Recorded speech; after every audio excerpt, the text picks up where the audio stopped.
Ladies and gentlemen, may I have your attention, please? The roundtable on governance for climate action will begin momentarily. I would like to remind you that today we have designated seating arrangements in order to adhere with social distancing measures. And may I please ask that you kindly keep your masks on throughout the duration of today's event. For those of you who are yet to be seated, may I ask that you please make your way into the hall so that we may begin. We will begin shortly when our guests have all been seated. Thank you for your cooperation.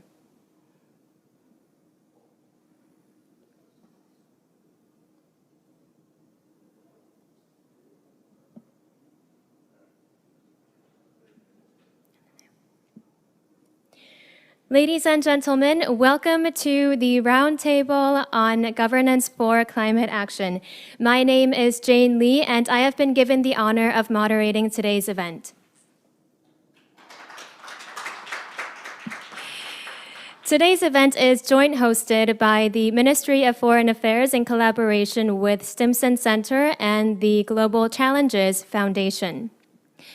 As the pandemic continues to rage on, global efforts have been focused on building back better and greener in line with the Paris Agreement and 2030 SDGs. However, we need to double down on our efforts as we are not yet on course to meet the targets set forth in the Paris Agreement. Now, with that said, this roundtable will address the governance gaps and also explore ways we can scale up climate action towards COP26 and beyond. Today we have speakers and participants joining us both online and offline, and today's event is being streamed live online.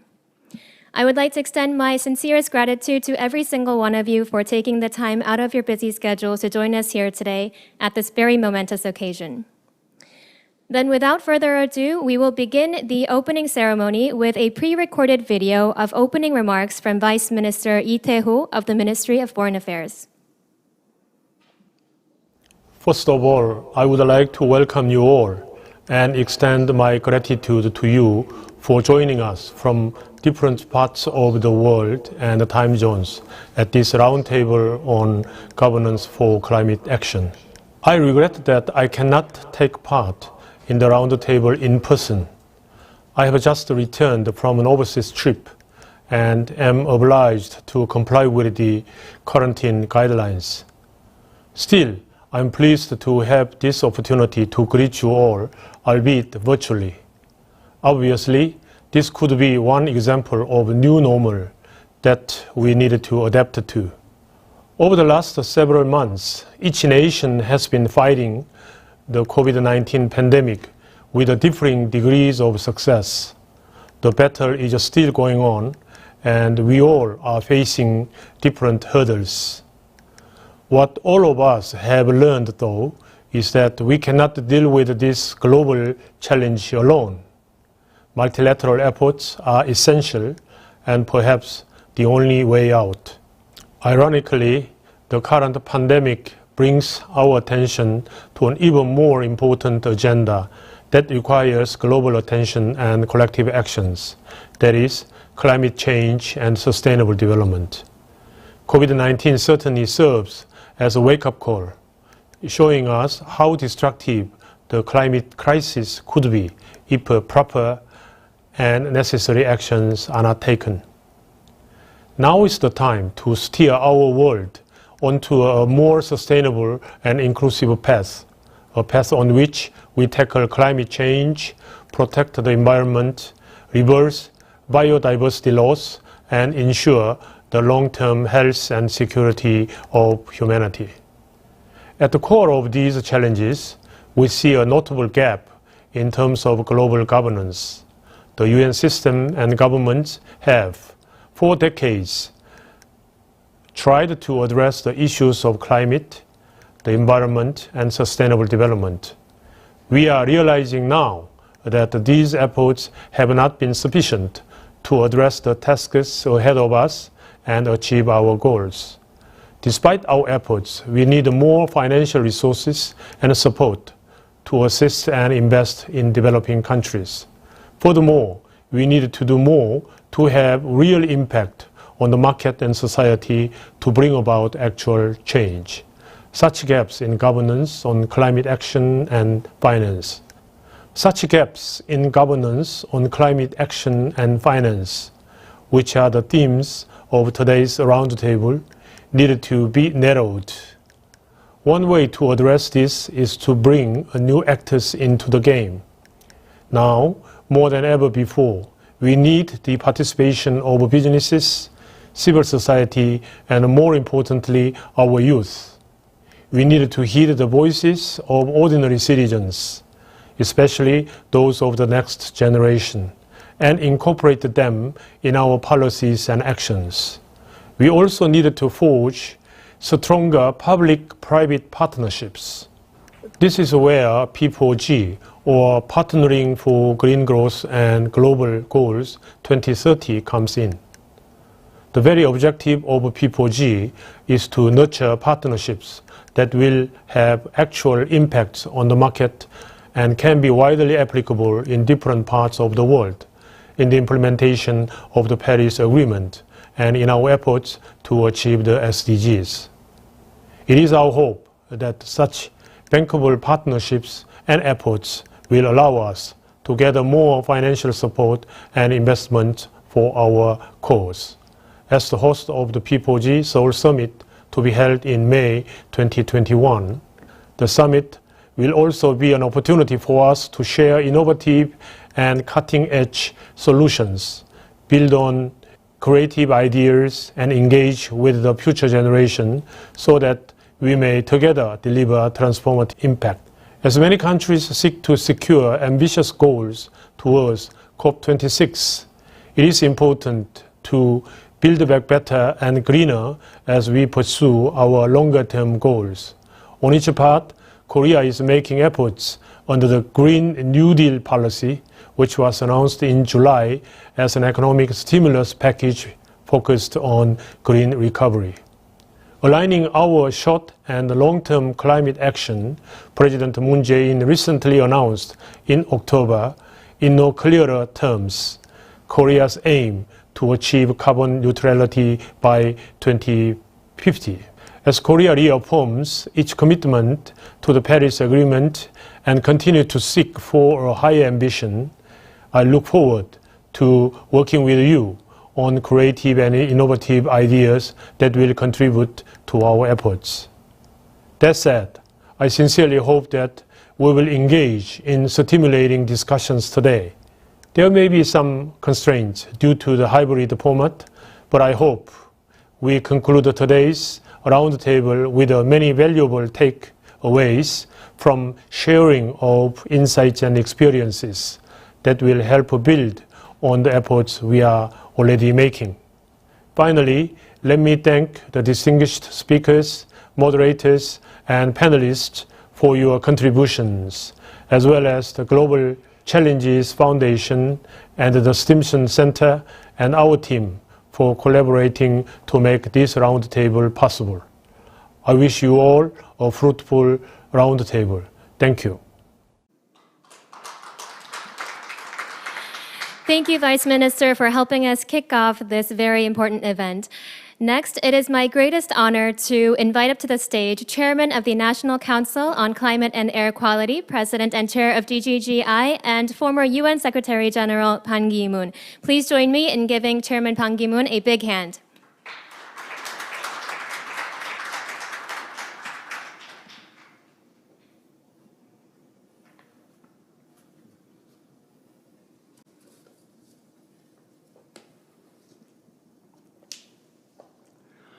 Excellencies, distinguished guests, ladies and gentlemen. Before I begin, I would like to thank His Excellency Vice Foreign Minister Lee Tae-hom of the Ministry of Foreign Affairs. And I also thank Ambassador Yoo Yeon-chul, who is in charge of climate, who has been making arrangements for this very important, timely meetings. And thank you for all your participation despite your busy schedule. I find it truly meaningful to take part in this roundtable on climate action to celebrate the 5th anniversary of the concluding the historic Paris Climate Change Agreement. As a former Secretary General of the United Nations, I take pride in my endeavors to unite the countries to adopt the Sustainable Development Goals and the Paris Climate Change Agreement, both in 2015. In particular, I still remember the moment when President Xi Jinping of China and President Obama of the United States formally joined the Paris Climate Change Agreement by depositing the instrument of ratification to me at the G20 summit held in Hangzhou, China in September 2016, which significantly contributed to its early entry into force. Looking back, I do not know how fortunate we were for the international community that we were able to have this climate change agreement enter into force in November, just before 2 months before Trump administration came into power. With China and the United States formally ratifying this historic document, two countries had made up 42% of the global green emission. It was required to have at least 55 member states, state parties, with 55% of global emission, greenhouse gas emission. That means just by two countries, 42% was already made. So then remaining 13%, we've been working very hard. It became effective formally on November 4th, 2016, just 1.5 months before my retirement from the United Nations. So now we are very happy and encouraged that the United States is going to rejoin this agreement. That is what we expect. And I'm also very happy to see that John Kerry, former Secretary of State, was designated as a special envoy, now sitting as a senior member of the National Security Council of the United States. Just a few days ago, just a few days before he was appointed, I had a video conference with him and predicted that I told him that I read in the newspaper that you might be appointed as a special envoy. He left with quite pleasure, saying that neither is not yet official. But now I'm very happy that he is going to really lead this campaign and back to the positions. Now, as the President-elect pledged to rejoin the Paris Climate Change Agreement, just on the day of his inauguration, I look forward to the leadership of the United States towards achieving global net zero. Excellencies, ladies and gentlemen, recently there has been a concerning trend of countries solely pursuing their own interest in response to COVID-19. While fighting to put an end to these crises, we learned the hard way that global challenges cannot be solved by a single country's efforts. Global solidarity is the most effective tool to addressing global challenges, such as the pandemic, climate change, and the SDGs. Regrettably, after 5 years since the adoption of the Climate Change Agreement and SDGs, the progress has not been even. Nonetheless, I believe that the Paris Climate Change Agreement and SDGs present a clear direction for us to overcome these challenges. In this vein, I'd like to raise just 2 points. First, each nation should prepare more concrete action plans regarding the 2050 net zero targets and reflect them in the low emission development strategy, LEDS. So far, around, as I understand, 120 countries have supported net zero targets. It is particularly heartening that 33 countries, including China, Japan, Republic of Korea, my own country, declared their net zero 2050 targets. In this light, I wholeheartedly welcome Korea's such a vision declared yesterday by President Moon Jae-in in his own address, second address to the nations. He reassured his strong commitment to achieve net zero 2050 vision through his, again, direct message to Korean people. I know that there are many reasons why people are lingering, why people are saying that it would be difficult. But with such a strong political leadership, I think we can do it. Second, SDG, which strive to balance sustainable development in the economic, social, and environmental dimensions, should be mainstreamed in every country's national policies. When I was still at the United Nations, I've been urging the leaders of G8 at that time and G20 that the leaders themselves take charge, leadership of this SDG implementation, because there are 17 different goals which are distributed to different ministries and different ministers, depending upon the political dynamics of each and every country.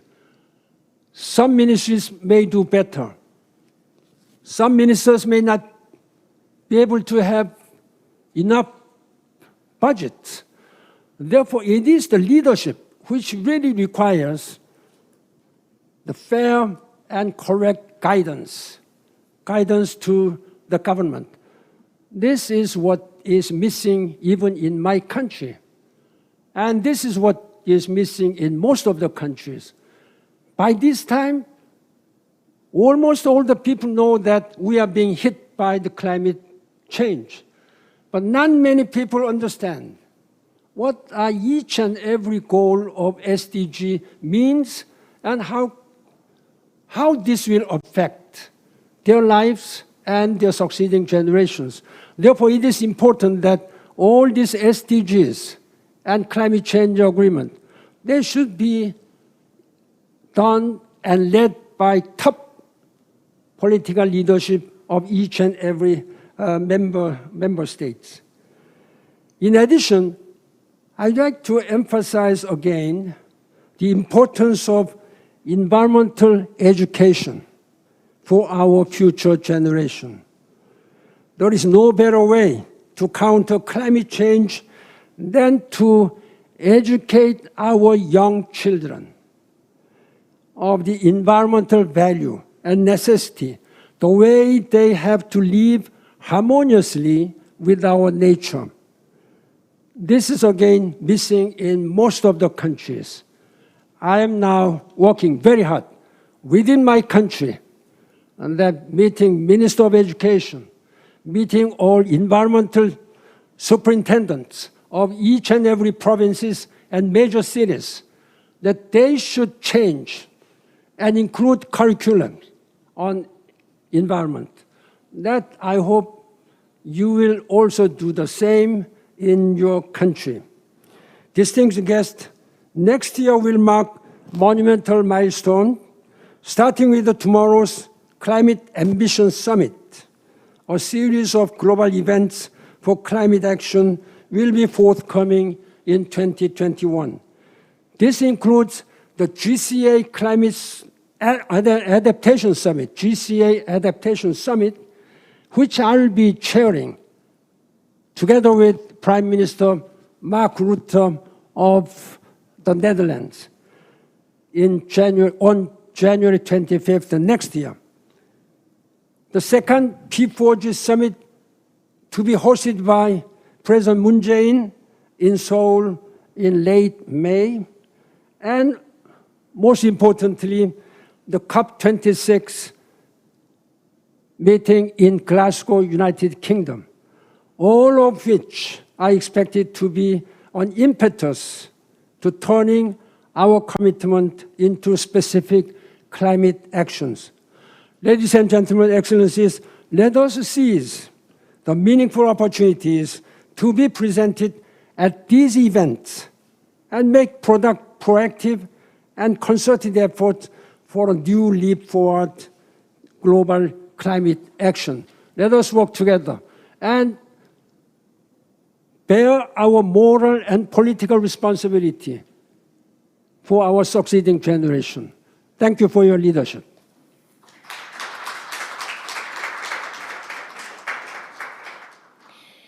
Thank you, Chairman Bang Ki-moon, for those very insightful remarks. Now we will be diving right into the keynote session. In this session, we will be talking about the global state of climate governance. For the first half of this session, we have two keynote speakers who will be talking under the sub-theme of what the Arctic tells us. Our first speaker is Sheila Watt Cloutier, who is the former international chair for the Inuit Circumpolar Council. She will share with us perspectives of the indigenous groups in the Canadian Arctic. Let's look at the video she sent us. Greetings to you all. This is Sheila Watt Cloutier speaking to you from the Canadian Arctic.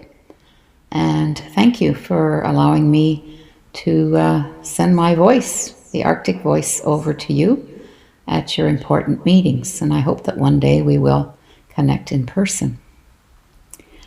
As an Inuit woman, my life's journey and work has been driven by my traditional upbringing, which taught me early on in life that the land is an extension of ourselves. And through that lens, I see the parallels between the safeguarding of the Arctic and the survival of Inuit culture in the face of the past, present, and future environmental degradation. And the attempt to awaken the world to this common understanding has guided my work, and the energy behind the power of this ongoing attempt continues to sustain me and allows me to stay focused on the larger picture. And since 2005, upon leaving elected ICC politics, I've spent the last 15 years speaking to many audiences, offering a human story from the vantage point, the unique vantage point, in fact, from which I come. And so my Inuit culture continues to serve as the very anchor of my spirit. And I was traveling city to city, province to province across our large country of Canada and sometimes the USA and beyond.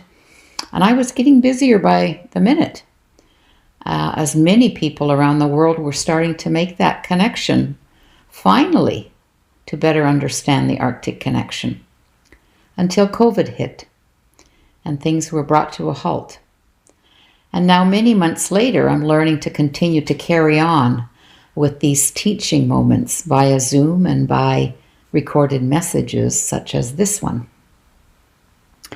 And my experience with working with many audiences around the world is when you humanize the issues and share the human side of climate change, people tend to relate to it better.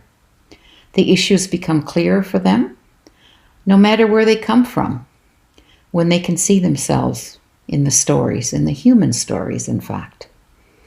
And in other words, if we can shift climate change somewhat out of the language of science, politics, and economics, and bring it home to the issues of health, food security, culture, families, communities, and indeed human rights, not just for Inuit, but for all of us, it is more relatable.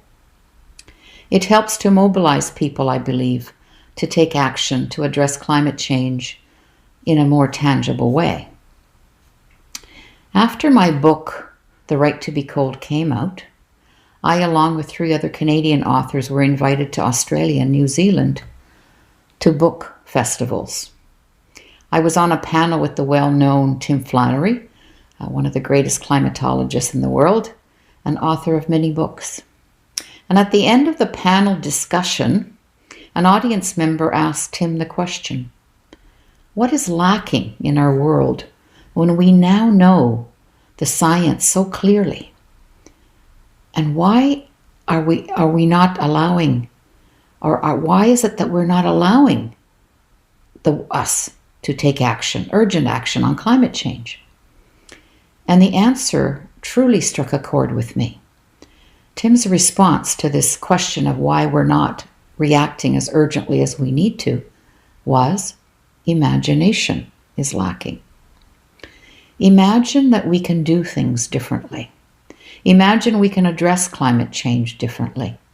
Imagine we can innovate sustainable economies differently. I paraphrase and add to some of his words in what he meant by imagination, and I would further add the following thoughts to this sentiment. I believe we not only need to imagine a new way of doing things, but we must, as citizens of the world, reimagine our unsustainable economic values and realign them with Indigenous values. Inuit and other Indigenous peoples don't want to just be victims to how globalization has brought havoc to our communities over the last century and more. And certainly the pandemic has further shown us just how interconnected we all are.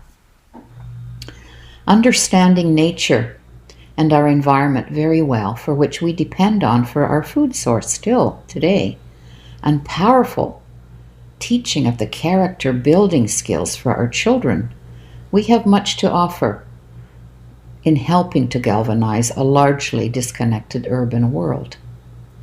So the knowledge, the values, and the wisdom of Indigenous peoples hold the answers to the many challenges we face today. I truly believe, and I strongly believe, Indigenous wisdom is the medicine we seek in healing our planet and creating a more sustainable world.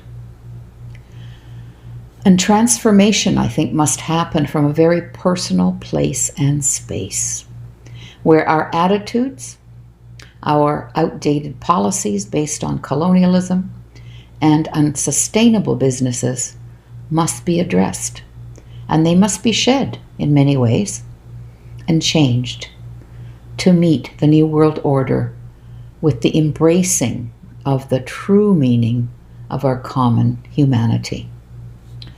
On that note, I want to end with a quote from Marianne Williamson, where she says, quote, "Personal transformation can and does have global effects. As we go, so goes the world, for the world is us. The revolution that will save the world is ultimately a personal one." And it's similar to what I have said many years ago and continue to say. We are the land, and the land is us. There is no separateness from our land, our waters, the air, and we must come together to address these issues from a very human perspective. Thank you, Nakomek, and again, greetings and best wishes for this Christmas season from the Canadian Arctic. Nakomek.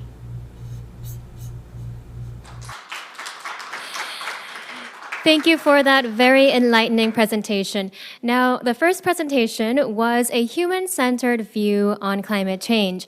And next up, we will be listening to a more science-based approach and perspective on climate action and the Arctic. Our second keynote speaker is Dr. Kim Joo-hong, who is a principal research scientist at the Korea Polar Research Institute. He is going to be joining us online through Zoom. Dr. Kim, good afternoon. The floor is yours. Good afternoon. Yeah, can you hear me? I'm very pleased to present my thought on the rapid Arctic climate change from a polar scientist working level perspective. My name is Ju Hong, a research scientist at the Korea Polar Research Institute, studying physical processes in the polar ocean, ice, atmosphere, and weather and climate linkages between the Arctic and the mid-latitude, including Korea. Today, I set the title like this: the need to maintain the Arctic climate change research network, to emphasize the importance of the international network to cope with devastating consequences of rapidly changing Arctic.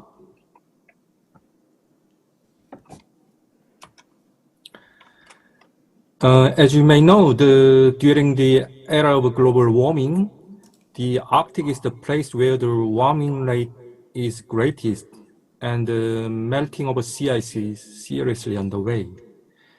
The changes greatly affect the ecological environment of the Arctic and the lives of the indigenous peoples, and have been pointed out as the cause of weather extremes in mid-latitude. It is crucial for scientists to understand physical mechanisms of these changes by monitoring them continuously, because our current understanding level is fundamental for near-term prediction and long-term future projection.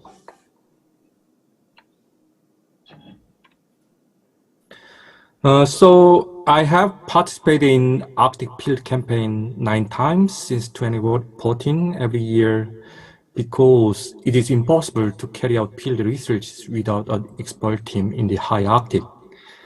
I've been teamed with scientists, engineers, and field specialists from other countries, such as European Union, United Kingdom, United States, China, and Japan. But I couldn't go this year due to COVID-19.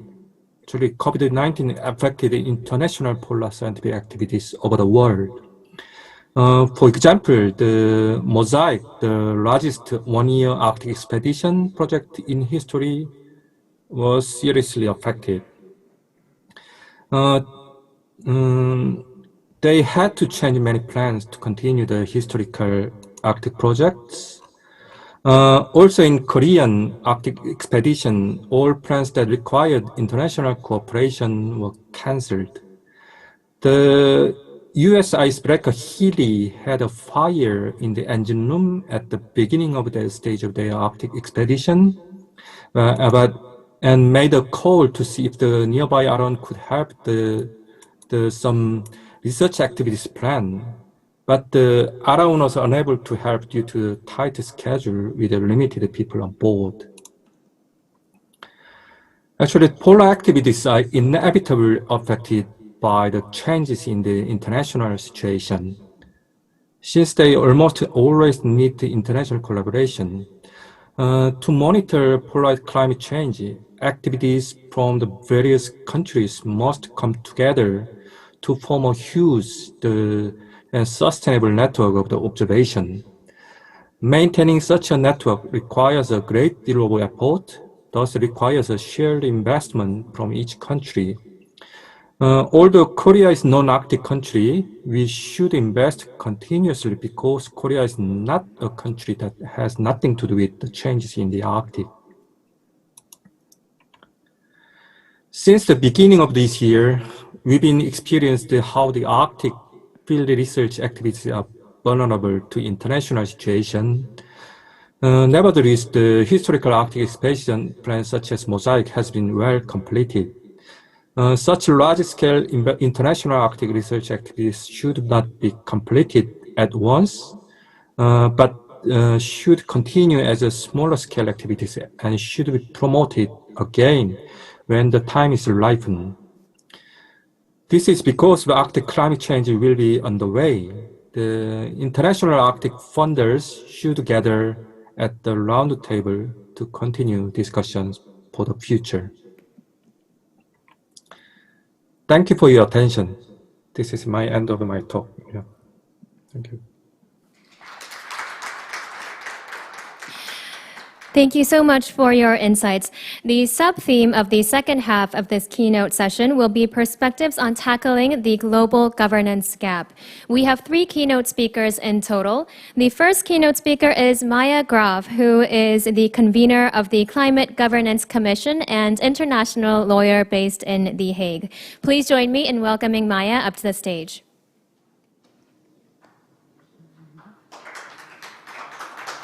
Thank you so much. Good afternoon, Maya. Thank you for joining us. And next, Magnus Giborn, Head of Research at the Global Challenges Foundation, and Richard Ponzio, Director of Just Security 2020 and Senior Fellow at Stimson Center, will be joining us online through Zoom. Now I'm going to be handing over the mic to Maya.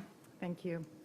So good afternoon, and it's a great pleasure to be with you here in Seoul and with the virtual speakers and participants all around the world to explore what we see as this very crucial issue of climate governance and global governance for climate action, as we reflect on this unprecedented international challenge lying before us, the urgent exponential climate action needed for us as a global community to get on track to meet the targets of the Paris Agreement. So as we have just heard, a human perspective, a scientific perspective about what the planet is telling us from the perspective of the Arctic and the need for our quick action and to transform our economies in a comprehensive way. We are even now seeing already the effects of the over 1 degree centigrade warming that has already occurred on our common home, not only in the Arctic, but in worrying, destabilizing effects in major biophysical systems throughout the world. For example, the great desirability or even necessity of the 1.5 degree centigrade target is becoming much clearer. Scientists such as Johan Rockström at the Potsdam Institute have recently expressed concern and surprise that currently 9 of the 15 known Earth biophysical systems that regulate climate have started to show much more rapid than predicted instability towards possible tipping points with likely dangerous and interdependent negative consequences, many of which are unpredictable. So there is scientific support for example, declaring a state of climate or planetary emergency, and a range of countries have already done so. We have also, of course, been told by the IPC and other scientific bodies that our window for collective action is narrowing. And the current UN Secretary General, Antonio Guterres, just last week called for nothing less than a climate action quantum leap forward in 2021, focusing on the first halving of emissions by 2030 to ensure that we really achieve carbon neutrality by mid-century. So this shared complex problem requires shared solutions at the global level, leaving nobody behind. The mandate of the Climate Governance Commission, convened by the Global Challenges Foundation, is to set forth proposals to catalyze high-impact enhancements and innovations from an international governance perspective, to think creatively, as we just heard from Scilla Cloutier-Watt, in order to facilitate really the needed action and to stimulate our capacities for still greater international cooperation and solidarity in these times. We have no doubt that today will be an important contribution to this global conversation as we move towards COP26 next year and beyond. We thank the Ministry of Foreign Affairs of Korea for the very gracious hosting of this event. Thank you, and over to you, Magnus, based in Stockholm.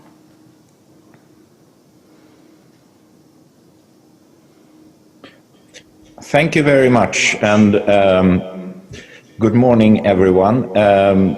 First of all, on behalf of the Global Challenges Foundation, I would like to extend a very warm thank you to the hosts of this event and the Ministry of Foreign Affairs of the Republic of Korea, and to our co-organizers, the Stimson Center, and also to all of the speakers and listeners who are attending this event. I was so much looking forward to be with you around the table in Seoul, but well, you all know the story, so next time, hopefully, I will be joining you. Co-organizing this event in Korea feels especially good in the light of Korea's recent commitment to carbon neutrality by 2050. I think that the growing number of countries that are have entered the Net Zero Commitments Club is one of the few positive developments that we have seen during the annus horribilis of 2020.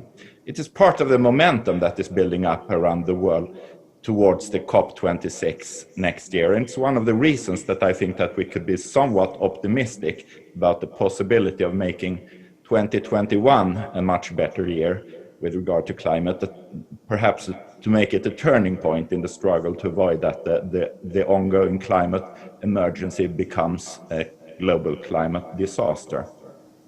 So long-term net zero targets, they are important. If such targets are trustworthy, they build expectations that affect the behavior of businesses, investors, decision makers, and citizens, the people that really need to act in order to make things happen. But such targets also need to be backed up by reliable policies and more short-term goals. And as Maya referred to the Secretary General, what we need to achieve net zero by 2050 and to keep within a global carbon budget that is consistent with the 1.5-degree Paris targets, we need to cut emissions by half every 10 years, which means actually reducing global emissions by 7% every year. And that is on the same level as the unprecedented drop of emissions that we have, that are estimated to result from the pandemic crisis that we are currently facing. And that needs to happen not 1 year, but every year, sustainably until we reach net zero. And at the same time, that needs to happen at the same time that large parts of the world are in dire need of fast economic development to meet sustainable development goals. So that is a real challenge. It will require fundamental changes of not only business models and technologies, but also consumption patterns, and also deep changes, I think, in the governance structures of the world, in the ways that we collaborate and take common decisions together on a global scale. But that is also a possibility. I read yesterday an interview with Charles M. Rice, who yesterday received the Nobel Prize in Medicine, who is a virologist, and he talked about what the pandemic has meant to research, the unprecedented challenge of bringing forth a vaccine. That is a research effort that has never been seen before, but it has also led, he stressed, to new ways of collaborating and doing research that make him hopeful that we will see cures and vaccines to other serious diseases in the future. And I think that the same goes with climate change. If we are able to tackle this challenge, and if we really step up to the challenge that we are meeting, we will at the same time create new ways of collaborating and taking common decisions together that will make us so much better suited to also meet other crises in the future, to be better guardians of the global commons that we are inhabiting together. Thank you very much. Thank you, Magnus. And over to you, Richard, in Washington, D.C. Thank you, Maya. On behalf of the Stimson Center, I also wish to thank our fellow co-organizers of today's roundtable, the Republic of Korea and the Global Challenges Foundation, as well as all of the panelists and you, the participants in today's program. As an initial contribution to our discussion, I've been asked to share briefly a few of the recommendations from a climate governance global policy dialogue held 1 year ago, also in Seoul, co-organized by the Stimson Center, Global Green Growth Institute, the Global Challenges Foundation, and the governments of the Republic of Korea and Japan. Since we organized this dialogue in 3 distinct working groups focused on specific ways to innovate and strengthen climate governance, let me share one major recommendation from each of the working groups. The first group focused on the UN Framework Convention on Climate Change, global civil society, and the business community. And among its many ideas was the convening of super COPs, UNFCCC Conference of the Parties, on a larger scale every 5 years, while continuing the much smaller and then less carbon footprint annual COPs, as well as high impact regional gatherings all with a central focus on ratcheting up the ambitions of nationally determined contributions and scaling up both state and non-state actor commitments toward the ultimate goal of achieving carbon neutrality. This working group offered a second related proposal on striking a better balance between adaptation and mitigation resources, starting with the adoption of measurable adaptation goals in nationally determined contributions, and the means to better evaluate and share successes and failures of adaptation across a wide range of stakeholders. And perhaps we'll see progress on it later this week at the Climate Ambition Summit. For our second working group, which focused on mainstreaming climate action across global economic and development institutions, we examined, for instance, the benefits and mechanics of harmonizing carbon taxes between countries. This could be achieved by an international expert body supported by the World Trade Organization and the IPCC that sets a recommended carbon tax level based on how global emissions are developing relative to what the Paris Agreement targets require. Our third and final working group looked at the intersection between climate governance, security, and justice. And it recommended, for example, a series of new UN Security Council resolutions to formally recognize that climate change represents a threat to international peace and security across a range of important dimensions. This would allow deployed peacekeeping missions, which currently rely on renewables for only 1% of their energy needs, to holistically address the drivers of conflict and prepare vulnerable communities to confront the impacts of climate change. In conclusion, our focus over a year ago and now through the Climate Governance Commission that Maya referred to needs to, of course, be the preparations for COP26 in Glasgow, as well as the follow-through strategy, the implementation of the recently adopted UN 75 declaration by world leaders, which includes under its second heading, "We will protect our planet," a commitment to, quote, "build back better and greener." We need to immediately curb greenhouse gas emissions and achieve sustainable consumption and production patterns in line with applicable state commitments to the Paris Agreement, end quote. So given time constraints, let me stop there, but I very much look forward to our conversation today. A very big thank you to our three presenters. That was extremely informative and insightful. Now, with that, our keynote session is coming to a close, and we will now begin session 1, titled Building on the P4G Summit Towards a Successful COP26 with Mission-Driven Exponential Climate Action. This session will be moderated by Deputy Director General Hyo-eun Jenny Kim from GGGI. Please give her a big warm welcome.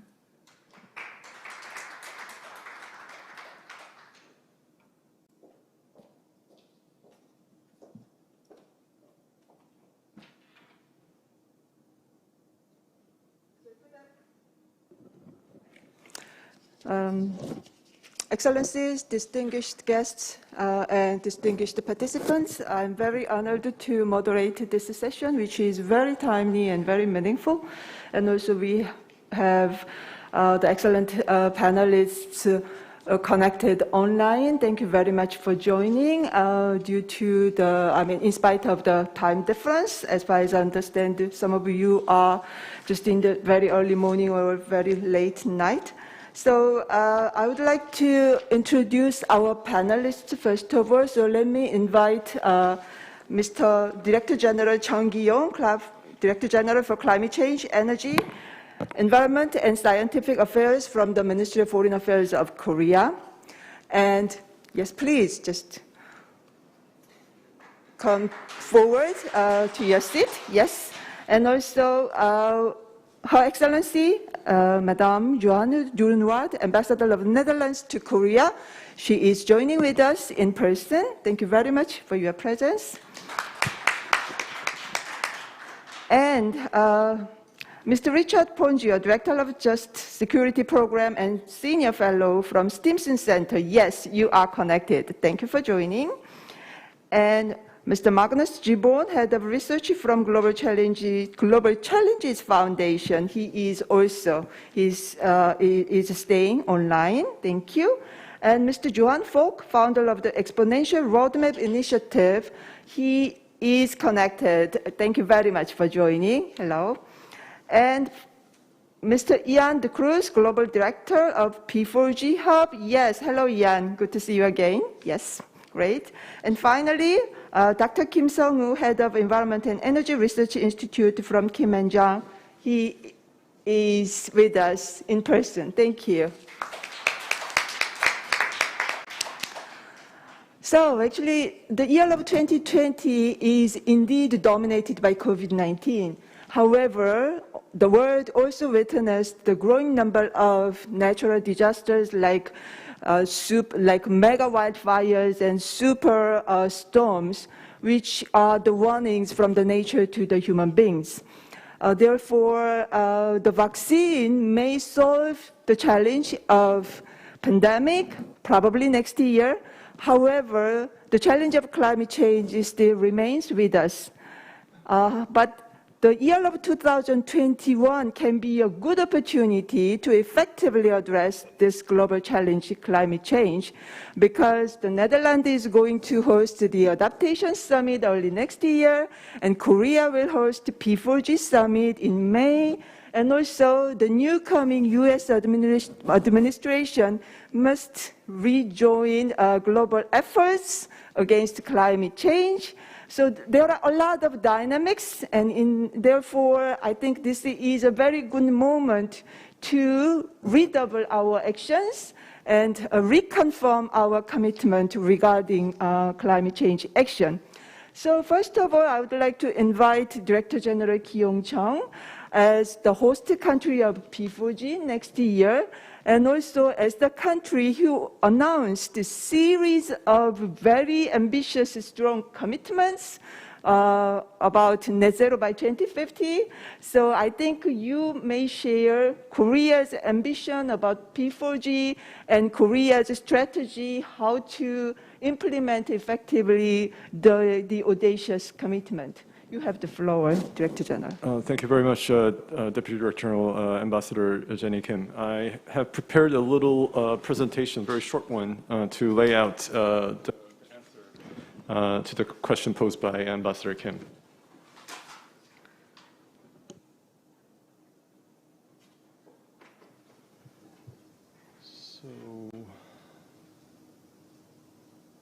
Great. Well, first of all, I would like to thank the Stimson Center and also the Global Challenges Foundation for their contribution and efforts to organize this meaningful event. And my special thanks goes to Dr. Meyer Groff, who braved the pandemic to be here all the way from The Hague. And it's also a great pleasure to take part in this discussion with our green champions around the world. So, as Ambassador Jenny Kim and also our Vice Minister Lee Tae-ho has said, Korea recently announced the Green New Deal and 2050 carbon neutrality goal in July and October, respectively. The Green Deal is a stimulus package focused on three sectors: energy, green industries, and infrastructure. Korea will be investing some $62 billion in next 5 years. As we try to recover from the pandemic through green policy, Korea is also trying to set ambitious long-term goals. Our aim is to achieve carbon neutrality by 2050. Will not be easy to implement, but we will join our efforts with global leaders to transform our economy into a low-carbon society.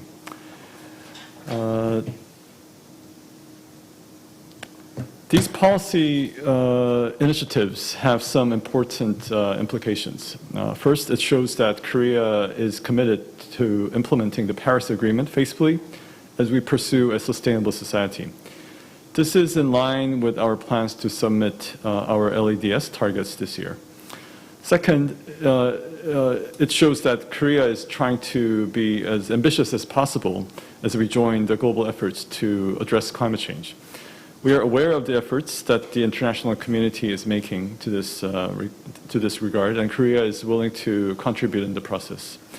Third, we are aligning our short-term economic recovery package titled the Green New Deal with our long-term targets for 2050.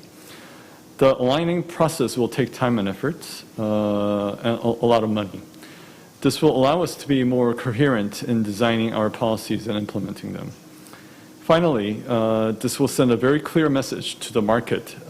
Korean businesses will now understand that we are not just trying to go green to recover from COVID-19, but we are going green towards 2050 and beyond.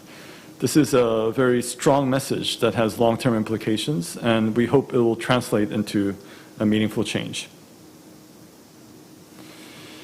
Just recently, the Korean National Pension Service, world's third largest fund, announced a plan to increase its share of investment in the environment, social, and governance ESG sector. Samsung C&T decided to stop any new coal-related business, including investment, construction, and trading. And KEPCO made clear that they have no plans to develop new overseas coal-fired power plants projects in the future. Moreover, SK Group became the first Korean company to officially join in the Renewable Energy 100% or RE100 initiative. We are anticipating more to join soon. However, the sustainability of our planet cannot be assured by ambitions of a single country. We are aware that many countries are making efforts to integrate green elements into their recovery package from the COVID-19 pandemic. Then the task of the international community is to combine and make the most of these efforts in a holistic approach. This is the reason why we are talking about governance for climate action today. Now it is important to look beyond the current governance system and engage ourselves on the on-the-ground implementation and action. For this, we have to look for outside the system actors. We need to engage with the private sector and civil society. We have to make sure that our citizens are on board. This is where P4G fits into the picture. P4G is the linkage of the existing government action and the new action required. P4G is an action-oriented initiative led by 12 member countries and partners such as WRI, C40, and GGGI to seek for and nurture public-private partnerships. While a range of countries, including Korea, joined in the declaration of 2050 carbon neutrality, the implementation of this ambitious goal will heavily rely on the capacity of the private sector. As the P4G aims to foster the private-public partnership for achieving SDG and green growth, the private sector can bring innovative inputs and cutting-edge technologies that are essential in advancing the transformation of our economy. In this sense, the P4G summit planned for May 30th till 31st next year will be a timely opportunity to set out the global vision for carbon neutrality and share best practices to achieve this goal. To this end, we hope to bring together diverse actors, the private sector, the governments, current and future generations, developed and developing countries, so that they may actively interact and exchange their experiences as we could reaffirm the global commitment and solidarity to overcome the climate change crisis. Thank you. Thank you very much, Director General Chung, for sharing Korea's ambition of hosting P4G Summit. One more very important international event next year is Adaptation Summit. So I would like to invite Madam Ambassador for sharing Netherlands event's ambition, how to contribute to the successful outcome of maybe COP26 next year. Please go ahead. Thank you. Thank you so much for having me and inviting me. I understood I was asked to talk a little bit about the EU Green Deal and the Netherlands Climate Agreement, and then indeed via the P4G coming to the Climate Adaptation Summit. Let me just see if that works. Yeah. First of all, the EU, I mean, this is just a sheet that you might have seen many times before, but the EU is striving to be the first climate neutral continent, and it aims to be climate neutral in 2050. I have one, yeah, thank you. So we have key targets for 2030, 40% cuts in greenhouse gases, although that probably will go up to 55%. 32% share of renewable energy and 32.5% improvement of energy efficiency. And reaching these targets really requires action by all sectors of industry. And the member states all have their own program, energy plans, how to reach those goals. And that will bring me later on to the Dutch climate agreement. But first of all, just to show you, because I mean, we had the Green Deal, but we prepared for that. And then in the meantime, also we had COVID-19 coming up. So the preparations for that right now, it's really been taken up to build back better. So a large percentage of the EU expenditure for the next 7 years, 30%, will be related to climate change. And here you see, I mean, there's a lot of money, and I think last night they reached an agreement on that, so we can go forward to make this happen.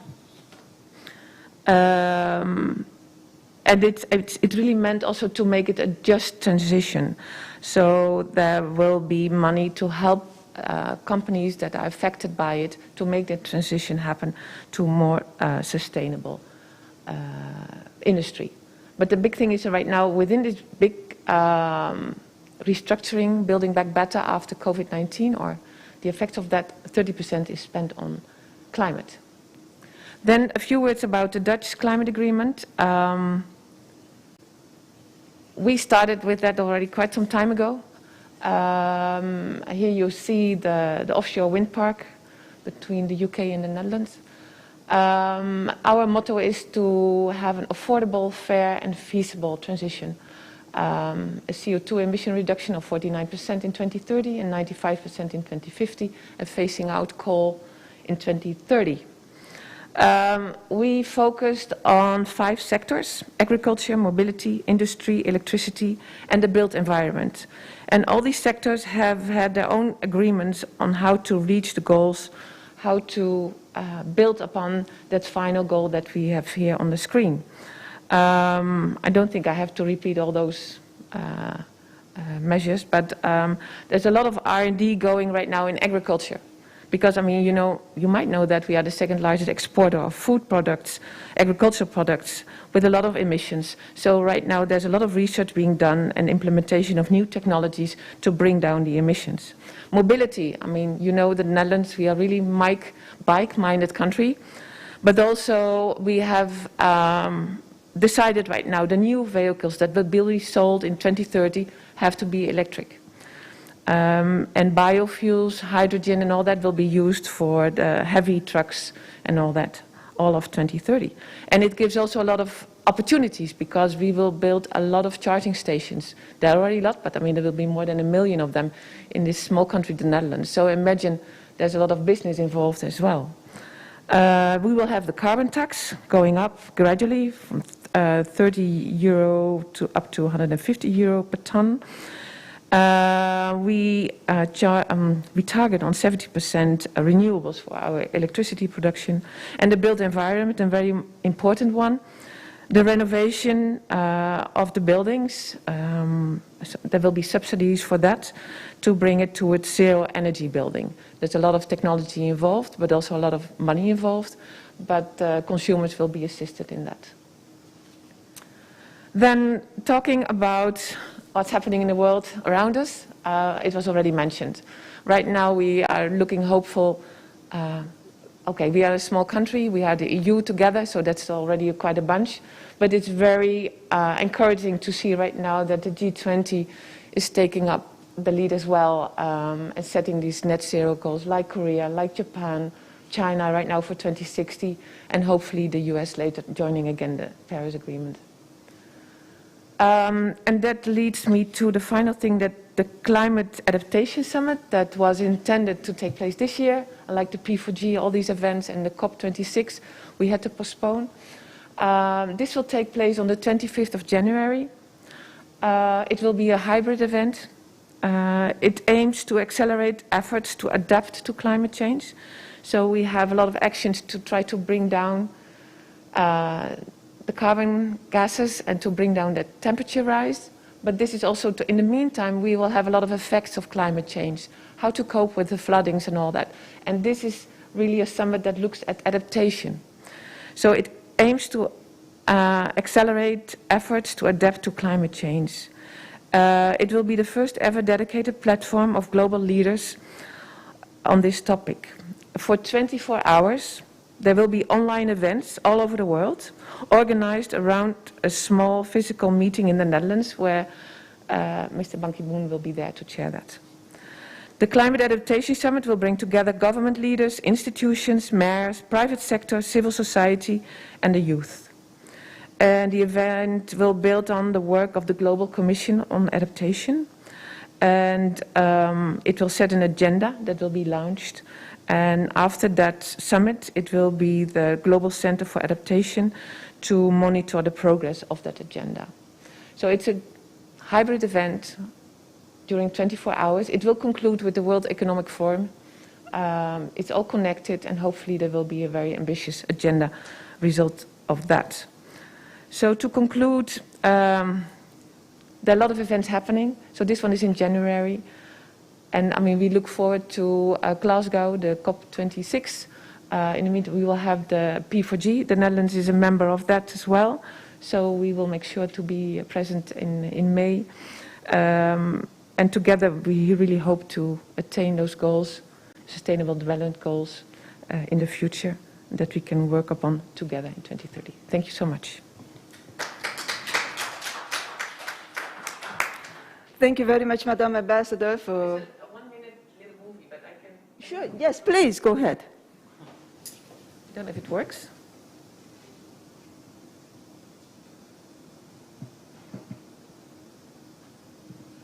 I have to click it again. Our climate is changing. Droughts, floods, heat waves, wildfires, and sea level rise mean we need to change with it. We need to learn to work together to become more resilient. We must adapt.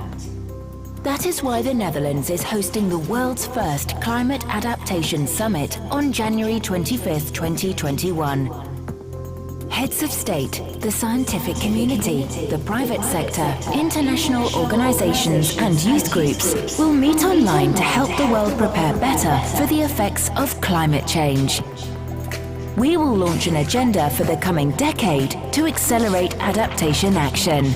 Be an early adapter and join us for the Climate Adaptation Summit.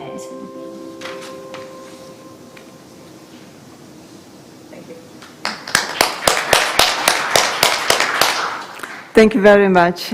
Thank you for sharing the efforts being taken by the European Union as well as the country of Netherlands. Actually, Europe is indeed running at the front line in the fight against climate change. So we have heard very strong commitment and active actions by Korea and by Europe. Now we are moving to the United States. So Director Ponzio from the Stimson Center is connected. Hello, Mr. Director. Actually, the world is very interested in the United States' new administration's climate policy. So please share your observation about the changing dynamics, and also what role do you think actually the U.S. new administration will play in climate change global efforts, particularly going back to the Paris Agreement and showing leadership in global actions against climate change. So over to you, please. Thank you, Ambassador Kim, for this opportunity to share a few words about the changing U.S. climate policy following the historic election last month of our former Vice President Joe Biden and Senator Kamala Harris. In short, as people might imagine, the Biden victory, as one American scholar wrote recently, has shifted the United States from being a laggard, somebody far behind, back to a leader out in front. President Trump's earlier 2017 decision to withdraw the U.S. from the Paris Agreement on climate change, this only took effect last month on the 4th of November, the day after the U.S. election. One of President-elect Biden's first steps after inauguration on the 20th of January will be to rejoin the Paris Climate Agreement. And equally important, This step will serve as a crucial, important component of his proposed $2 trillion climate plan in the United States. Crucially, he can do this at the stroke of a pen because the Obama administration joined the Paris Agreement in 2015 through executive action rather than a formal treaty requiring the advice and consent of the Senate in our US Congress. A US return to the multilateral fold in the fight against climate change cannot come soon enough because, as we've already heard today, most countries are nowhere near meeting their Paris climate targets, including, of course, the United States, still far and away the world's second largest CO2 emitter. Next year's UN Climate Change Conference in Glasgow, of course, offers a pivotal opportunity to secure bolder action to avoid planetary catastrophe, an agenda to which the incoming Biden administration has committed itself. Of course, at the center of the sudden recent shift of the United States from being a global laggard to a leader, once more on the international stage, is the appointment of John Kerry, America's former Secretary of State in the Obama administration, as the newly empowered Special Presidential Envoy for Climate, where he will report directly to President Biden as part of the White House's National Security Council.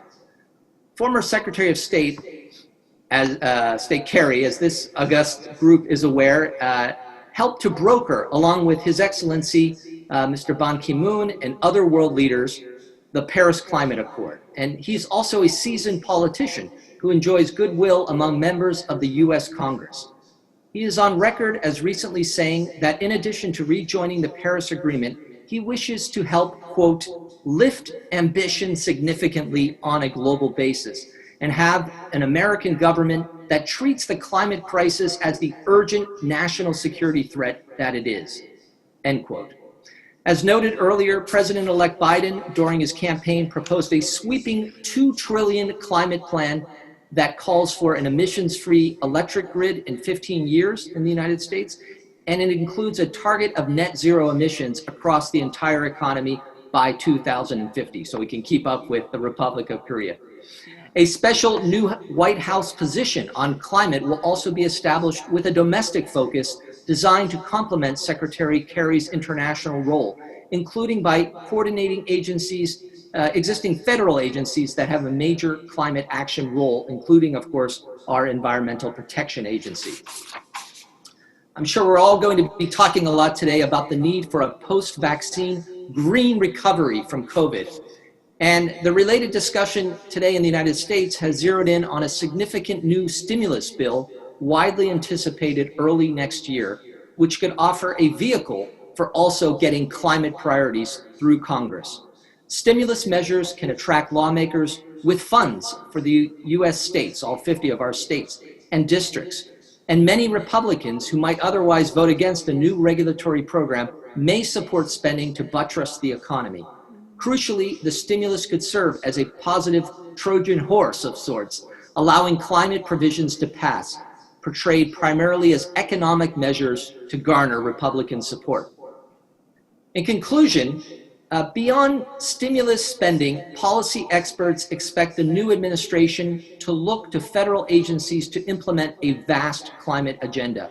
On the campaign trail, then candidate Biden called for a range of policies to eliminate America's entire carbon footprint by 2050, including restoring the 100-plus climate and environmental regulations the Trump administration has undone on everything from vehicle emission standards to methane emissions. The incoming Biden administration is also expected to consider everything from using federal procurement dollars to advance low-emission vehicles to creating new rules on how major companies assess climate risk, both of which can be done fairly quickly and even without Congress. So thank you for this opportunity to share the coming changes in U.S. climate policy. Thank you for sharing your observation and very, very dynamic changes in the United States. Actually, you look very satisfied and you look very happy when you make a presentation. So we all are looking forward to working together with the United States from next year. Thank you for sharing your observation. And next, I'd like to invite Mr. Magnus Zibun and Mr. Johan Furk together. The effective implementation of Paris Agreement, it's an agenda, it's a huge agenda for all countries. And we have heard the efforts made by European countries and Korea and also the United States as well. However, still there is a view that 1.5-degree goal may be too ambitious and lots of work to be done. And many countries are left behind in that effort. Therefore, in order to achieve 1.5-degree target, what efforts, what actions we have to accelerate, and what global collaboration must be achieved. So, as far as I understand, you are leading the initiative on exponential action pathway, which is actually targeting for 1.5-degree goal. So please share your initiative and please share your suggestions what the global community should do. So maybe Mr. Magnus Zibun, you will take the floor first. Yes. Thank you very much, Ambassador Kim. So I represent the Global Challenges Foundation, which is a foundation, a Stockholm-based foundation, which is focusing with a mission of contributing to enhancing the capacity of humankind to address and mitigate global catastrophic risks, including, of course, climate change and other large-scale environmental crises that we are also facing, like the loss of biodiversity and so on. And we work towards that goal by promoting research and innovative thinking on global governance mechanisms that would help us govern the global commons, and also by building and supporting coalitions and partnerships to push forward ideas on how our governance systems could be improved. And following, as Richard Ponzio mentioned before, following a strategy and brainstorming meeting in Seoul a year ago, the GCF, together with partners such as Stimson, has worked to set up an expert working group, the so-called Climate Governance Commission, to help identify a number of high-impact global governance solutions that would facilitate or speed up climate action around the world. So, and the thinking about this initiative is not to duplicate work that is already done elsewhere, but to build on we try to build on the best available climate science, but we do not have an ambition to contribute to the body of natural science around climate. Also, there are lots of well-known, market-ready and viable technological and economic solutions and well-known changes in consumption patterns and so on that would, if they were implemented, keep the world on a path towards the 1.5-degree targets. So we already know how grave the problem is, and we already know what needs to be done, but yet it doesn't really happen, or at least not on the scale and pace that is needed to achieve the goals. So the question that we are posing in this initiative is, what are the bottlenecks and barriers that prevent effective climate action, and how could improvements of policies or improvements of global governance mechanism facilitate or enhance the implementation of these already known solutions? So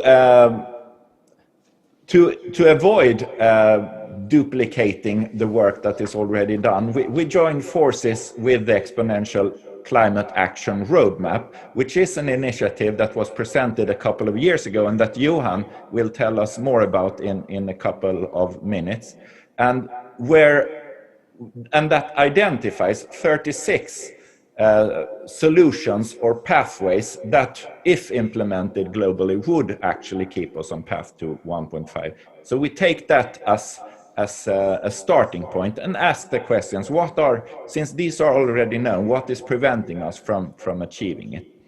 So some of the investigations that we have been working on this year has been, we have made, and that is ongoing work, a survey of progressive business leaders and progressive business initiatives.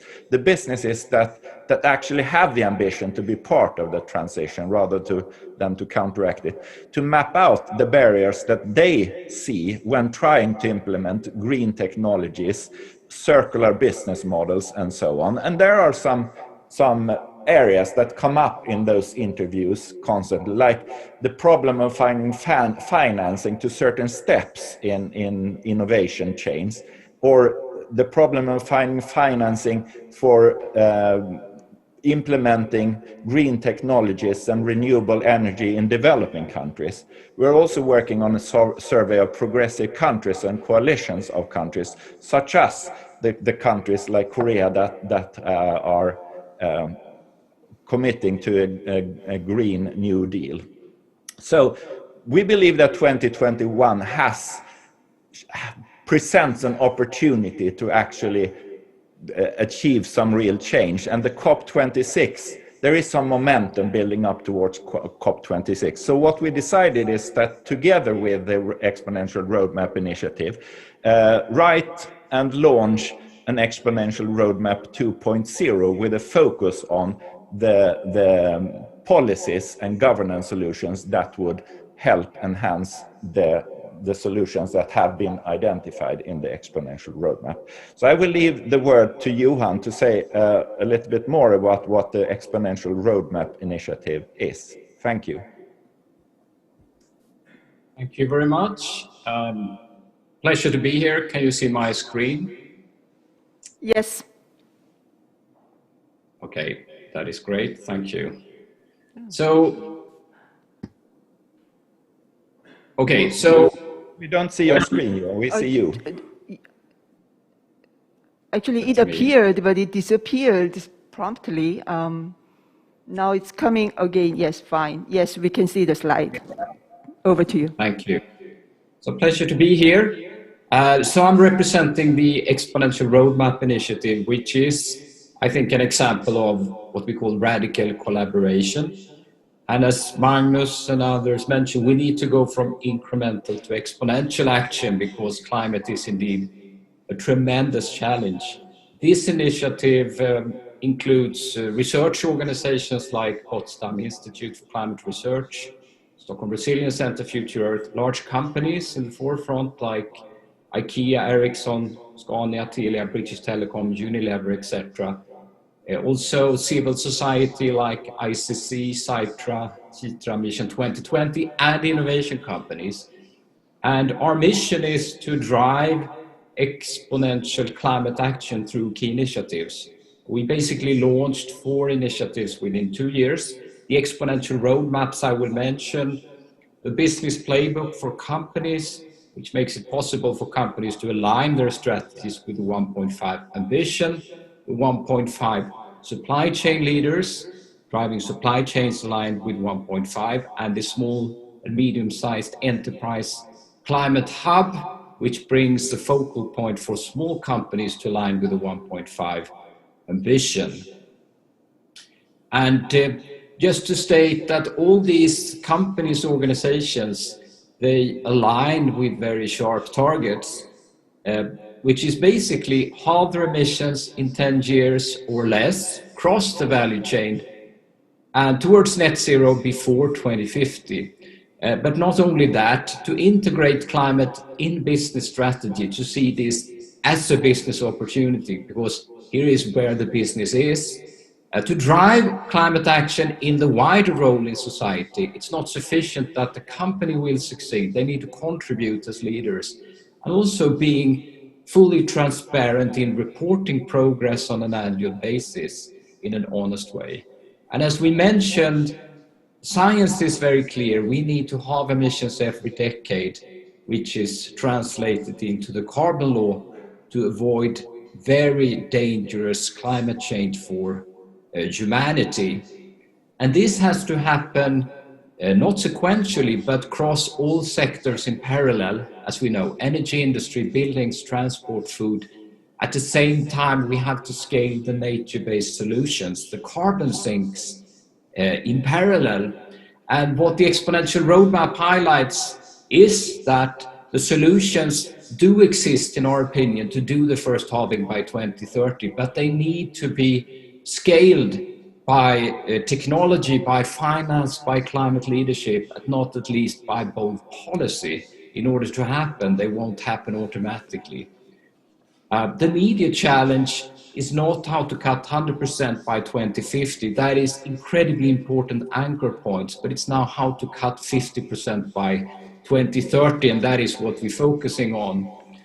It's pretty straightforward to understand what is required to cut emissions, but our key challenge is basically how do we scale the new green solutions, which will shift out the old fossil-based solutions. And that is also where the business opportunity is, such as renewable energy, which is indeed on an exponential trajectory, doubling something like every third year, and also electrical vehicles, where there is an opportunity if we follow the exponential trajectory to reach 90% of new sales by 2030, believe it or not. This is difficult to imagine because our thinking is almost linear in most cases, whereas innovation actually can follow an exponential pathway. Now, the challenge is that we also need to scale circular economy, fossil-free material, plant-based food, nature-based solutions, etc., exponentially. And here, policy will have an incredibly important role. So as Magnus mentioned, one key project we are kicking off for COP26, together with the Global Challenge Foundation and many other partners, is the next exponential roadmap, focusing on these exponential S-curves, but in particular, what are the key policies and global governance required to support this exponential development. Thank you very much. Thank you. So the Exponential Roadmap Initiative indeed involves a lot of business sector players. So we all know that actually only government's efforts is not enough at all, and private sector must play a key role in reducing greenhouse gas emission. And also there are technologies, there are money available, and there are many innovative ideas and business models put in place. So next I would like to invite Jan from P4G Hub. Jan, P4G is really an innovative model working together between government and private sector. And the P4G is really encouraging private sector to develop new opportunities with innovative business ideas. And you are supporting particularly the developing countries in these efforts. So from your perspective, what is the real beauty of P4G? And what is your strategy to really accelerate joint works by government and private sector? Over to you. Thank you, Jenny. And thank you to the Republic of Korea, a P4G member country, for hosting this event today and giving us an opportunity to speak about how we see ourselves as a major global delivery mechanism to build back better and greener in this decade of action. So Ki-Young has given a nice presentation about P4G. And I think, to answer your question, Jenny, I think there's three key things that we do in P4G, which is a point of difference. The first one is we actually invest in these new business and financial models that we think can replicate and scale not only in our 12 P4G partner countries, but in many other countries, including, of course, Jenny, with GGGI in your 30+ countries. And when we invest in these partnerships, we're there right from the start, looking for these solutions, co-creating these solutions as well, before we even invest in this, to find those best of the best solutions that can really help with that exponential climate action that was mentioned by Magnus.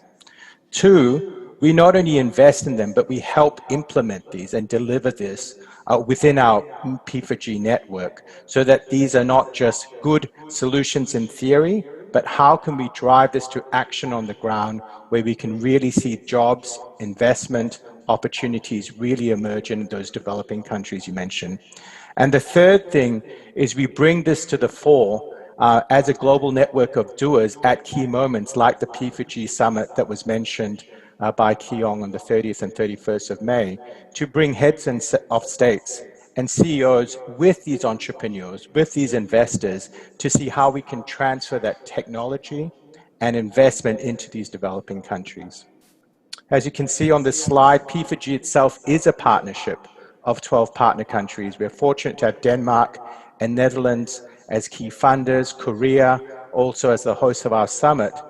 But you are countries also that are doing this work, as has been highlighted, domestically through your Green New Deals, ambitious climate change actions, but with also enterprising corporates, not only within your countries, but also how that can be transferred to our key developing countries, where our focus is, in places in Asia like Bangladesh, Indonesia, Vietnam, in Africa, in Ethiopia, Kenya, and South Africa, in Latin America, in Mexico, Colombia, and Chile. So we see the story of building back better and greener as not only a domestic reform agenda, but how can, for example, in Korea with your Green New Deal, bring that investment into these emerging economies. And we'll talk about some of those practical solutions. But we also do this with our 6 partner organizations, with yours, Jenny, with GGGI, so that if we've got some of these solutions coming up in our P4G countries, we've spoken about how can they be replicated in your 30+ countries, not only at national level, but at city level with C40 cities as a partner organization. We also look to see how can we bring new business models into play. And that's where our partner organizations in the United Nations Global Compact and World Economic Forum are very important. And these new finance models are assisted by the International Finance Corporation as a partner. And ultimately, I'm here in Washington, D.C., hosted by the World Resources Institute, and we need to ensure that it's always underpinned, like the people mentioned today, by good science, good evidence base, but that we develop knowledge products that really can help with sharing and replicating those learnings to others. So what makes P4G unique? So there's 4 key things that really we think makes P4G unique. The first is that we try and bridge these 2 very, very different worlds of the development agenda and the investment agenda, and really see how do you create these solutions. So it's great to have these national plans and commitments, but how do they become solutions that ultimately can be invested by the private sector? Second, it's great to have these high-level commitments, but we are supplementing that with bottom-up solutions on the ground, and we're developing a pipeline of 50+ market-based partnerships in just a little over 2.5 years. And that's the tip of the iceberg for us about how we can create these scalable solutions. The third one is our network is not just a convening network, but really a global action-based alliance. And we've talked about our partner countries and also our partner organizations, but already we have 140+ business partners, 100+ civil society partners, all actively implementing these kind of solutions together. And finally, it's taking these wonderful commitments as signals, as Keong said, for investment and market-based solutions. So on the right, you see that there are these 4, sort of targets that we have. The first is, how do we leverage real investment? And this is really just based on our 2018 cohort of partnerships. There's a lag effect of investing in 1 year and really seeing the impact over a 2-year period. But 2 of our most promising partnerships are leveraging almost $300 million in investment in the partnerships themselves. And that's what we call our venture capital approach. There's partnerships that are also materially reducing emissions of 110,000 tons of carbon emissions. We also are centered on the triple wins of social impact, that ultimately the benefit has to hit the ground. And we have already seen 500,000+ individuals positively affected on the ground by the P4G partnerships. And finally, the knowledge is really important, that are we capturing the lessons learned, good and bad, but really, if to the extent there are good solutions that we want to increase with things like this exponential roadmap, what are the actions on the ground that practitioners can implement and private sector investors can actually see to create that confidence? So I'll give you a sneak peek in the next couple of slides of what we are working on in P4G in terms of these practical solutions and what we'd like to bring forward to the P4G Summit. And this is related really to our 5 Sustainable Development Goal areas. So the first one in energy, in terms of bringing clean energy access to places in Africa and to Asia, I'll mention 2 particular partnerships. One of them is Energize Africa, and it's a really innovative platform which says, how can we bring retail investment in countries like the United Kingdom and in Netherlands, where people can invest as little as $50 directly to small, medium enterprises in places in Africa, where you have entrepreneurs in clean energy developing these smaller solar type kits for homes and really invest directly into that. And so that's a model where you have innovation in investment directly into entrepreneurs in Africa, spreading out a sort of small off-grid renewable energy solutions that is really being able to scale. And so we're already seeing very promising results with that type of partnership. The other one, called Africa Green Co, is looking at an intermediary trying to buy and sell renewable energy in Southern Africa and really stimulate private sector investment, where it's in a situation, and particularly with the global pandemic, that you have cash-strapped energy utilities and governments that don't have as much of that liquidity. But can we bring these financial intermediaries to create confidence for the private sector to invest in renewable energy in places like Zambia, Namibia, which are really energy access poor, but turn that cycle around for investment. The second one is around zero emissions transportation. And one of the key solutions that was mentioned was about electric vehicles. We see a very promising partnerships around electric buses in places like Colombia, Chile, and Mexico, our partner countries, where it's getting to a stage of not only technical deployment of these solutions at city level, but how do we create commercial deployment at national level of these electric buses. So going back to the point made earlier, this is a wonderful opportunity for companies like Hyundai to be part of those solutions, LG, SK Groups, these mentioned about how do you create these smart cities of tomorrow. How do you create these electric buses that can reduce air pollution, traffic congestion, provide access to jobs to people? But also, it's a new market opportunity in the new business and finance models that can be participating. And this is one that we see is very promising to scale, but one that many corporates around the world, including in Korea, can be part of those solutions. The second one that's also emerging is about the high-level political commitment to accelerate the green hydrogen economy for zero-emission shipping. We all know how big Korea is as a builder of ships, and it's moving into the zero-emission ships.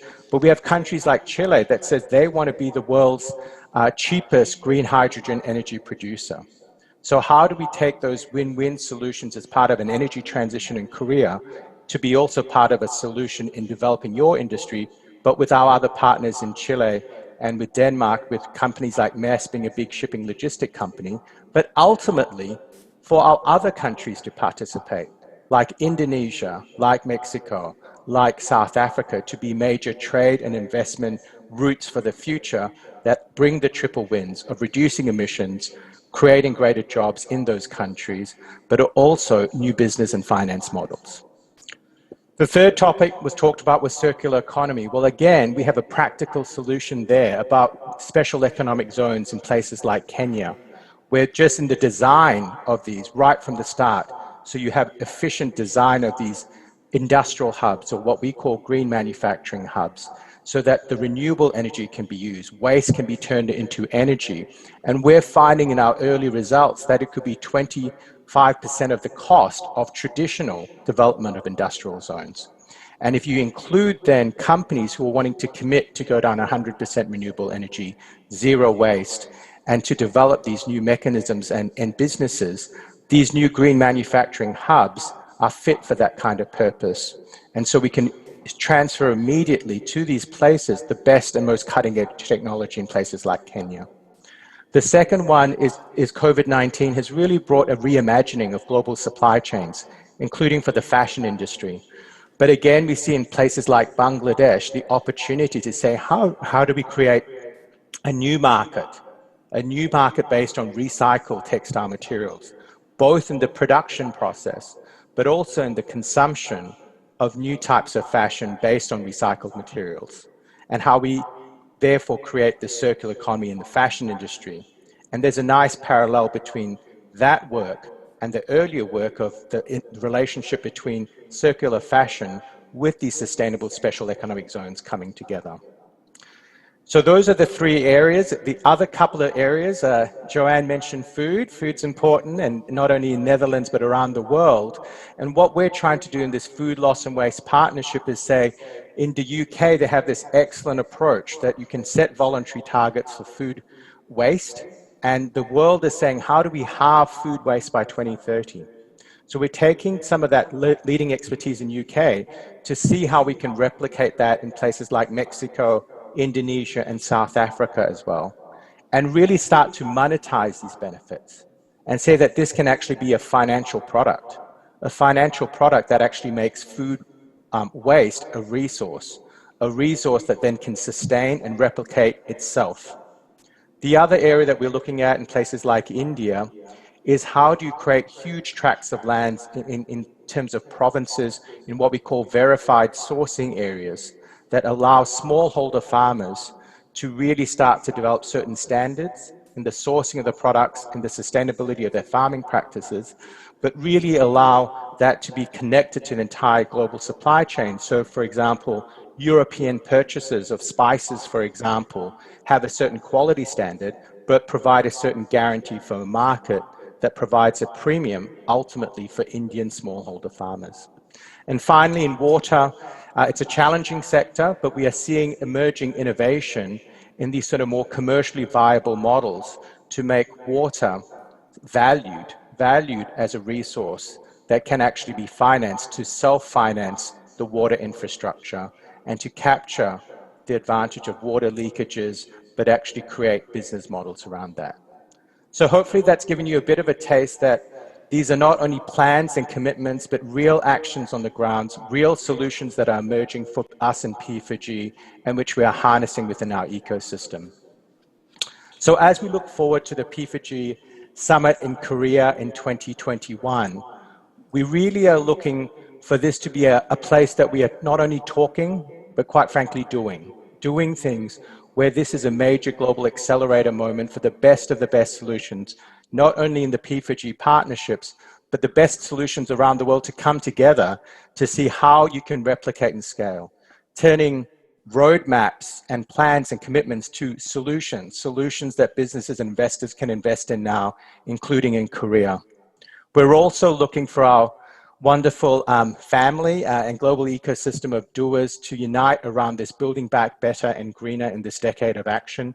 So we also see this as a summit where some high-level political commitments will also be made that reinforce and gain confidence from the bottom-up solutions that are being delivered. And so we are looking to bring innovators and investors into the P4G family at the summit as well, including, of course, excellent Korean collaborators. So finally, we want the invitation is join us, join the P4G family, be part of that family to actively help us with pioneering green partnerships, accelerating these partnerships so they really become scalable models of impact, that you can also be investing in this impact. How can we bring Korean financial institutions, the Korean Development Bank, Keong, you mentioned the pension funds. Well, we've got solutions to invest that are not only good domestic solutions, but international solutions. And we've seen in places like Denmark and Netherlands, a nice fusing of development, trade, and investment agendas coming together. We definitely see ourselves as a stepping stone to COP26, and we've already been talking to people, the organizers about COP26, about how we can bring our electric buses work to directly the action agenda at COP26 the zero emission shipping work to the COP26 action agenda. So that's already happening. And if you're interested in P4G, please feel free to subscribe to our newsletters, but hopefully you've got a taste that this is an exciting time for the world, but also P4G to offer up those bottom-up solutions to complement these top-down efforts. Thank you very much, Jenny.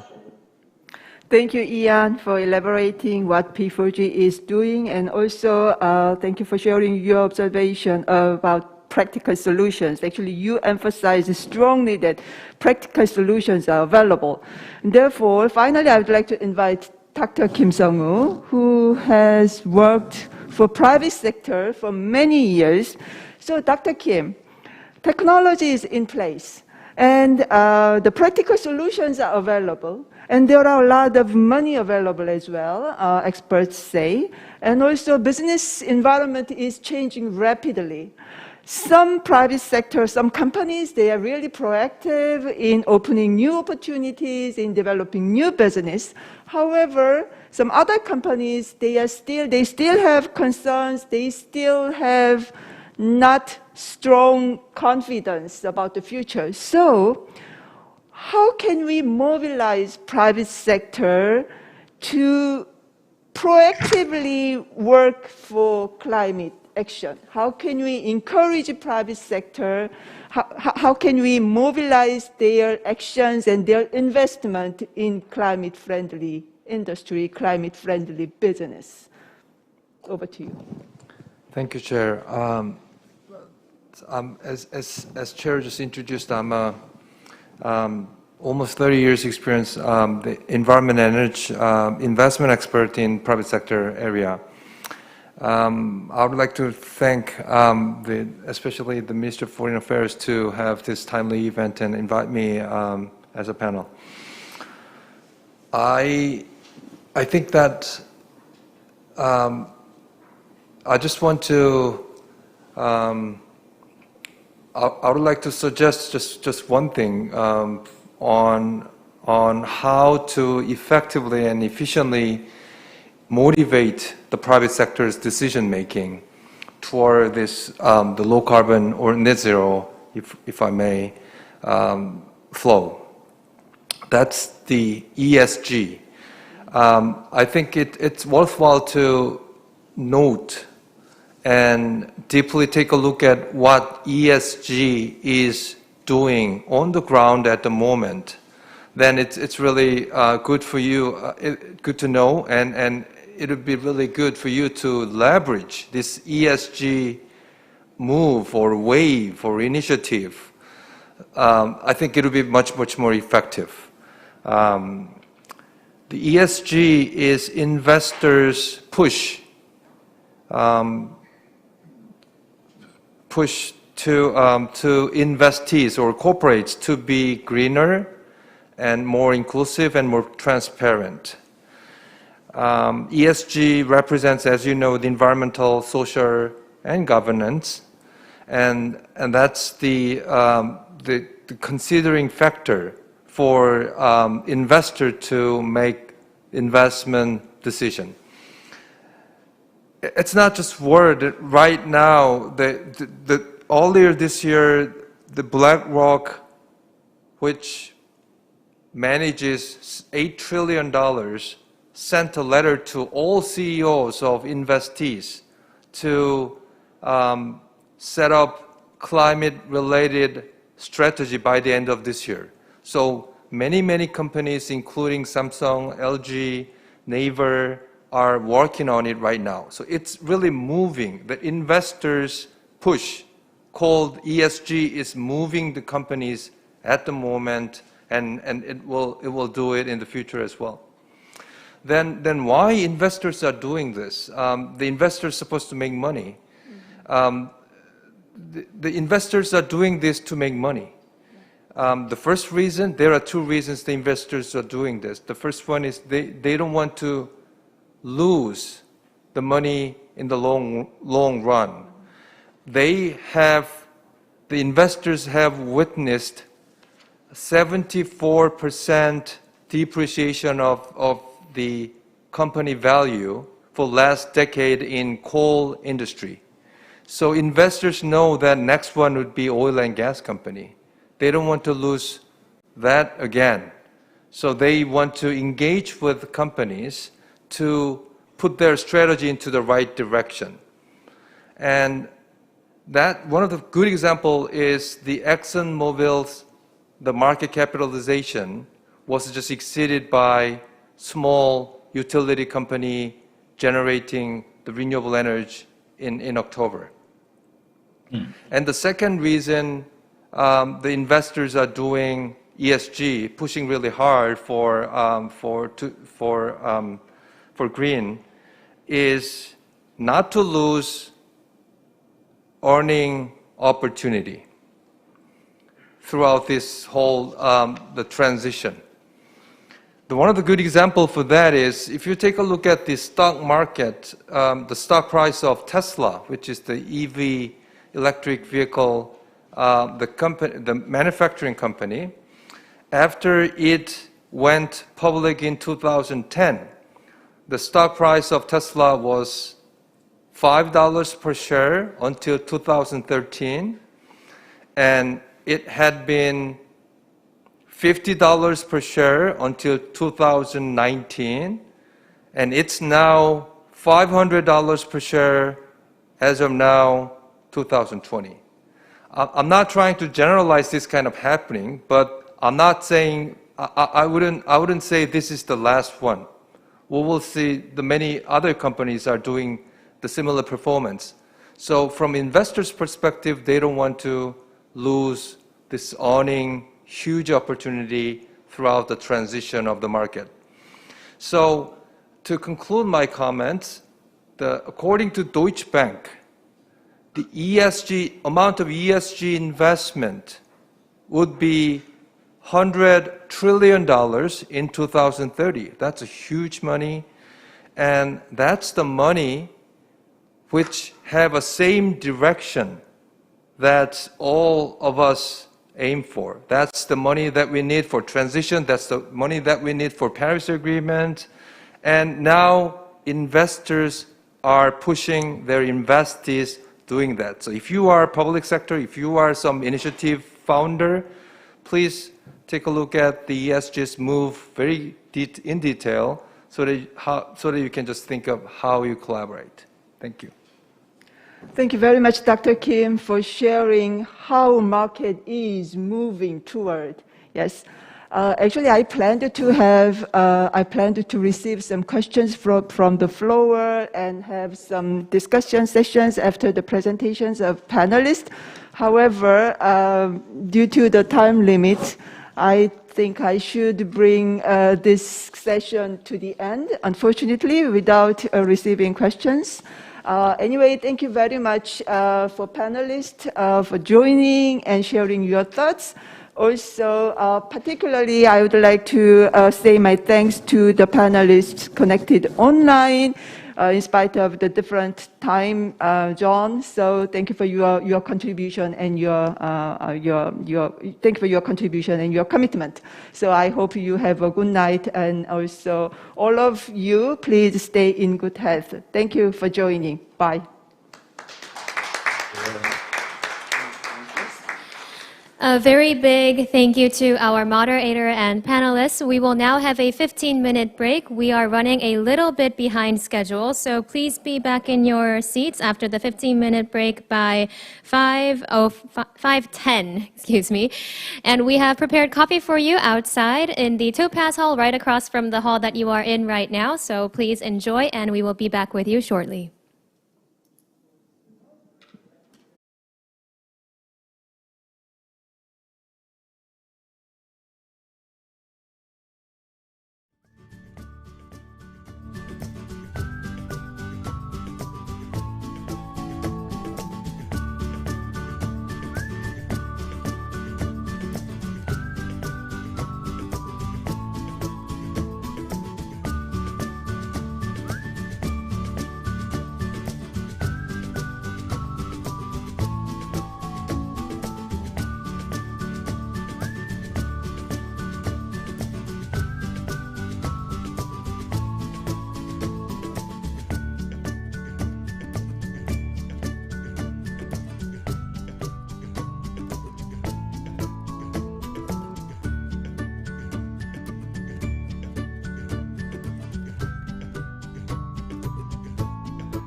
Ladies and gentlemen, I hope you've enjoyed your break and are all refreshed for session 2.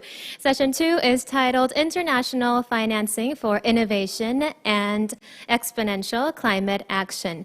For this session, we will invite back up to the stage Maya Graf, who will be moderating this session. Please give her a big round of applause.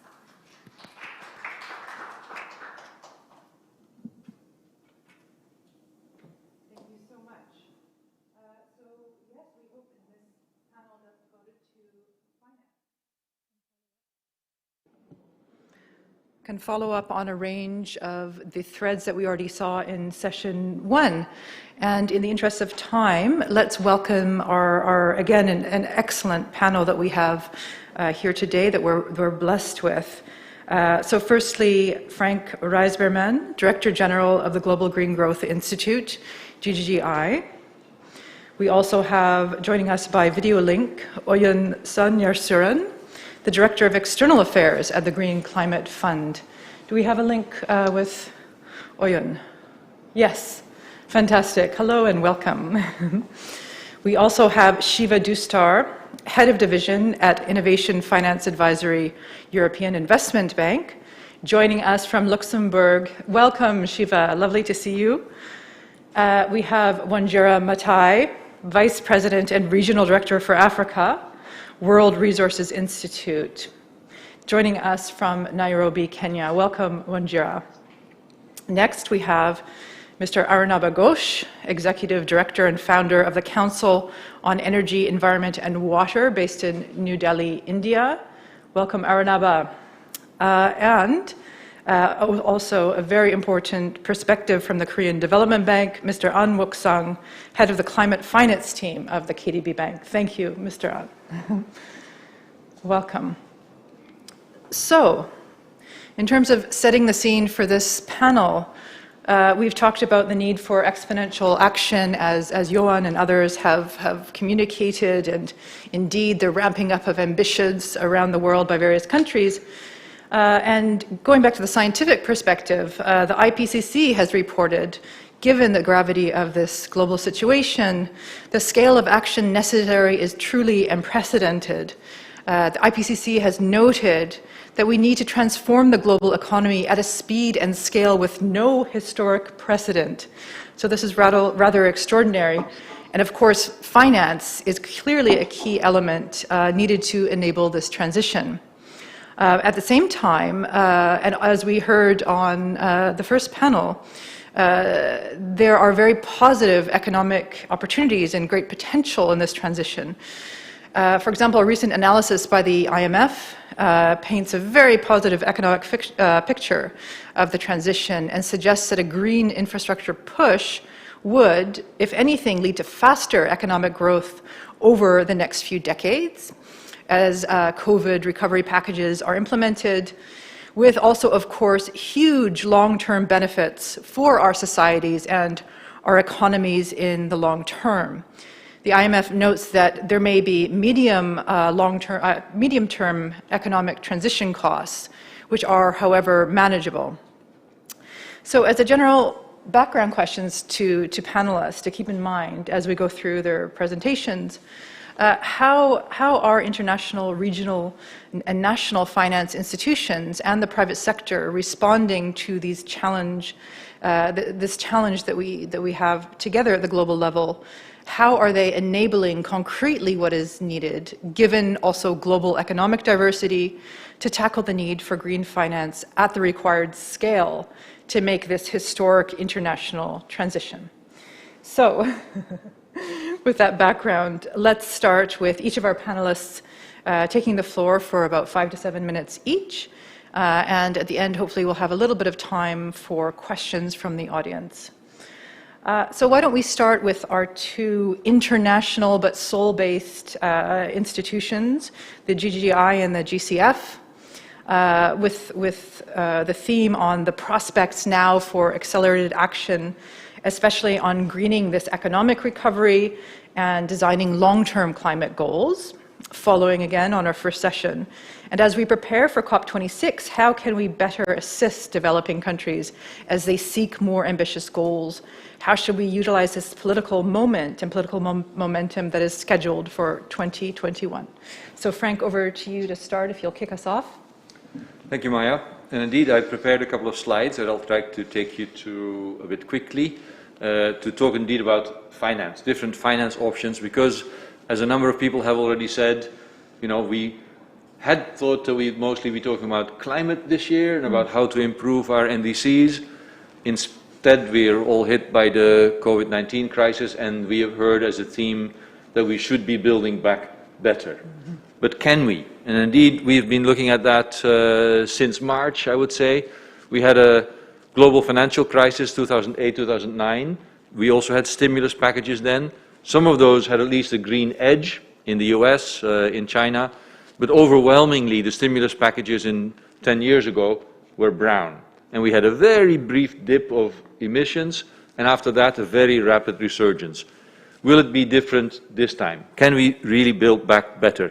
So we've looked at that, and I think the most optimistic answer we can find is that we happened to start a study a few years ago of the green jobs impact of the NDCs of countries like Mexico and Indonesia, and came out with a report in July that actually there are millions of green jobs in simply doing what governments said they would do for the Paris Agreement. I think that's probably the most important argument in favor of a green recovery, that if governments target green investments for their stimulus packages, they can have green jobs. Now, what kind of Green New Deals are there? Of course, we've all heard about the EU, and indeed, Johan Doornewaard explained some of the elements of the EU's Green New Deal. There's the Korean Green New Deal. Many of our members, emerging and developing countries, say, well, is that for us? We don't have the money. So we've come up with a model Green New Deal for emerging and developing countries, which is similar in many ways to the EU and Korean Green Deal, but the big difference is that we have a much larger share of natural capital investment. Much more jobs would come from climate-smart agriculture, from reforestation, and from rural areas. But yes, we believe that, you know, it's a bit of a modular deal. Like, we think like $1 billion investment can generate 250, 300,000 green jobs. That's, I think, the heart of the argument. But then, as we are talking about in this panel, where will the money come from? So let me give you some examples. We actually believe that in the end, we need a price on carbon. Right now, you can buy offsets for maybe $10. Most economists would say the price on carbon will have to go to $60, $70. And we're all looking to the UK government to finalize Article 6 in the next COP. So hopefully we can start to see a flow of money from different areas that will help finance ambition. And we're at the moment working on preparing that. So we're working with governments on putting in place better MRVs, better policies, better governance, so that once there is Article 6, that we can actually have that flow. Right now that's not coming, but we think longer term that will probably be the most promising source of international financing for all kinds of green projects. In the shorter term, of course, we have climate finance, the money that most developed countries put into the GCF, for example, to fund projects in developing countries.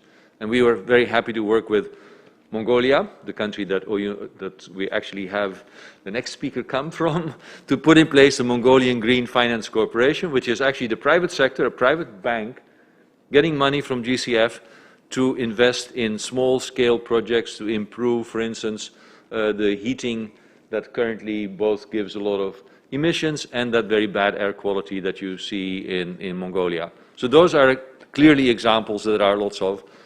We see a lot of interest in green bonds. We have projects in Vietnam, in Peru, so there is regular banks and government-led banks that are much more interested in green finance. That also links, of course, to the green private sector that we heard about in the previous panel as well. And then still innovative projects, sometimes large projects in countries like India, where the builders of highways are not yet routinely putting solar energy along those highways. So we've worked this year with the Maharashtra State Road Development Corporation for a major new highway in India to say it can be combined with significant investments in solar energy. And the follow-up project we have with them is to make those highways EV ready, to put charging infrastructure using that renewable energy so that once there are electric buses and electric cars, they can have that. There are many more opportunities, I think, to use commercial investments in that kind of mitigation. But then we have to look at small island nations, such as Kiribati, for instance, in the Pacific, that are both extremely vulnerable to climate change and have been very hard hit by COVID. So here we're not talking about mitigation, but increased resilience. And there are many opportunities to combine different types of action. The Kiribati has also a very high incidence of non-communicable diseases, lots of diabetes because there's not enough fresh food. So yes, we can look at climate smart agriculture, but at the same time at green jobs to fight COVID, and at the same time at nutrition and health. These kind of integrated solutions we believe are best, and we were very happy to sign with the Qatar Fund for Development that made their emir made a commitment last year at the UNNGA, UN General Assembly, to put $100 million towards SIDS and LDCs for climate resilience, which can actually now be used to build back better. We signed a project to do indeed climate smart agriculture in Kiribati and several other projects yesterday. And yes, we have ongoing projects with KOICA, for instance, that focus on improving value chains that can both bring green jobs and accelerated climate action. In short, that's my last slide. We do believe that to drive a price on carbon, Article 6 is very important, and we're hoping that at COP26 that can actually happen. In the meantime, of course, there are many opportunities for national carbon markets, carbon taxes, and other ways that governments can already contribute to that, or simply remove national policy barriers. The many fossil fuel subsidies that are still in place that can actually bring finance for a green recovery. And yes, we've already heard that private companies and investors should respond more to those signals, do their own steps towards RE100 or better ESG governance. And we do see a lot of interest in improved green finance through green bonds and other areas. Altogether, I think that gives a lot of scope for really seeing Green New Deals next year, meaning focusing on a green recovery that is job-rich and accelerate climate action. Thank you. Wonderful. Thank you so much for this very positive and hopeful vision, and with ideas or potential for further macro scaling if Article 6 at the next COP really gets firmed up.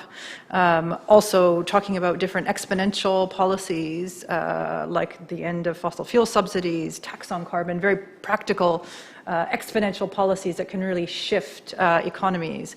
Also, these wonderful, very ground-up and engaged projects you're working on around the world, echoing P4G's discussions of really holistic solutions, working with people on the ground around the world. Thank you. So let's move next to the GCF with Oyun. Please, the floor is yours. Thank you very much, Maya. Can you hear me? Yes, we can hear you. Yep.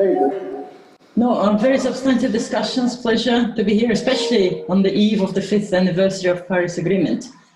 Now, we recently saw, and I think Magnus also mentioned, that the drop in carbon emissions from coronavirus lockdown in 2020 was about 7%, I think it's recorded. But we also know, unfortunately, that they will rebound back, most likely, unless we do something with building back better green recoveries.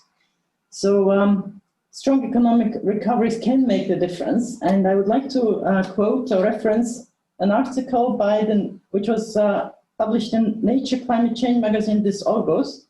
And it said that economic recovery tilted towards green stimulus and not invested in fossil fuel would make it possible to shave 0.3 degrees Celsius of future warming by 2050. So that's a substantial we have to take that very much into account. And of course, we don't want to see bailout of carbon-intensive industries. Unfortunately, according to the Energy Policy Tracker, 25 major economies have so far pledged 256 billion to fossil fuels in their recovery packages, or 53% of the public money for energy-intensive sectors, and with only 35% earmarked for clean energy. So that's not a very good news, and so governments must make much bigger efforts, right, to ensure that stimulus spending is led to green economies. Again, we both need existing investment and securing new investments. And we work, Green Climate Fund, with developing countries where we serve the convention, we're a financial instrument of the convention. And we also see in developing countries, although there is a political will, of course, there is not as much fiscal and monetary space as G20 countries that already are unlocking $11–12 trillion for the packages. So it's very important to help support and finance developing countries' green stimulus measures. So in 2020, to your question, Maya, on what financial institutions are doing concretely. So we've been, of course, working, trying to, despite the COVID, we're saying, okay, we have to fully deliver on the mandate. We have to inject and invest, approve as many projects as possible.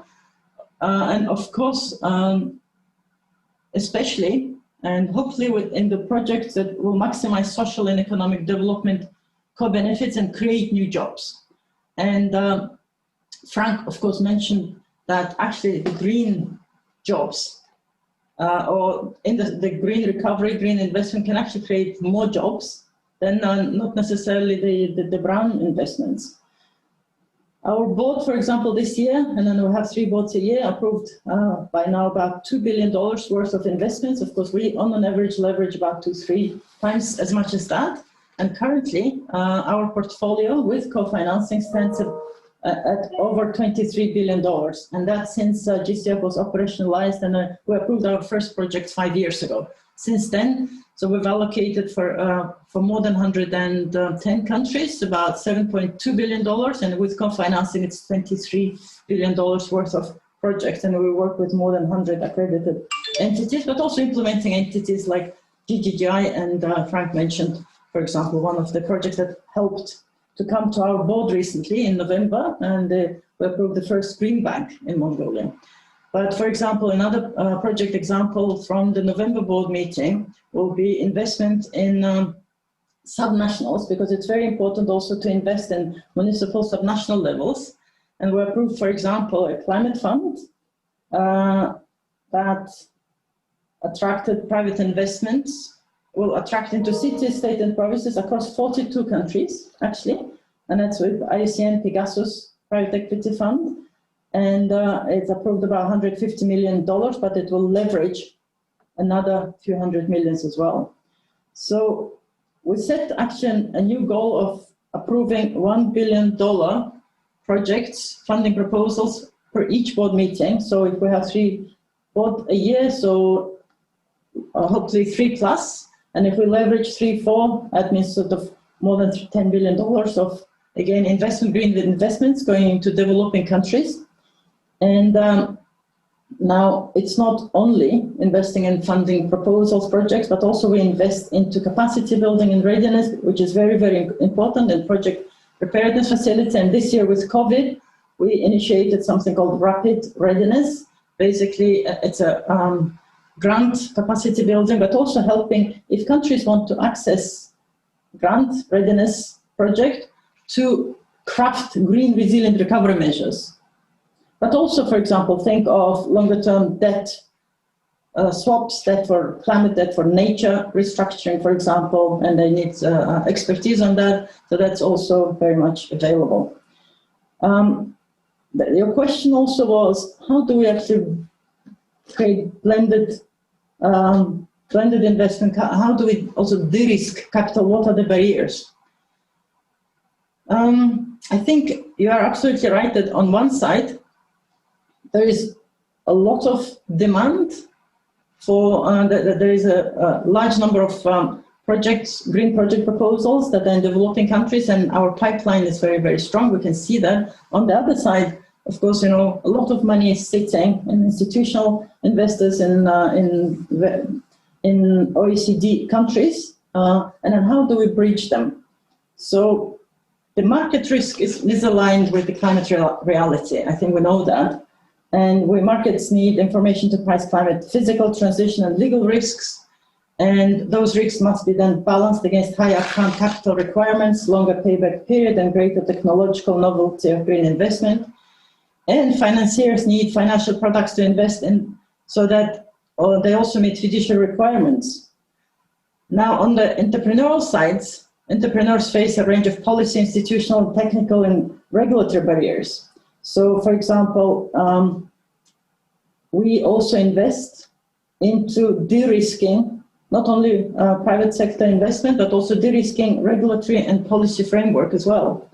Even if they're with the best wind resources in the world, they cannot make the wind energy competitive if in that country fossil fuels are very heavily subsidized. Now, the key objective for next year and for this year is, of course, for countries to raise their NDCs, and we think that it's very important to translate NDCs into concrete investment plans.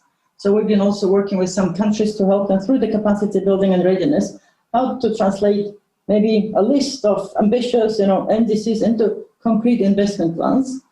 For private sector, we of course work, and 40% of our volume of funding so far went into private sector projects. And of course, it's very important to leverage scarce public resources to de-risk private investment in nascent markets and move the projects from the ground. Our financial instruments, I think, are very important, not only for, of course, GCF, but I think all the financial institutions have to come up with very innovative, financial instruments. And we've been using, for example, first loss equities.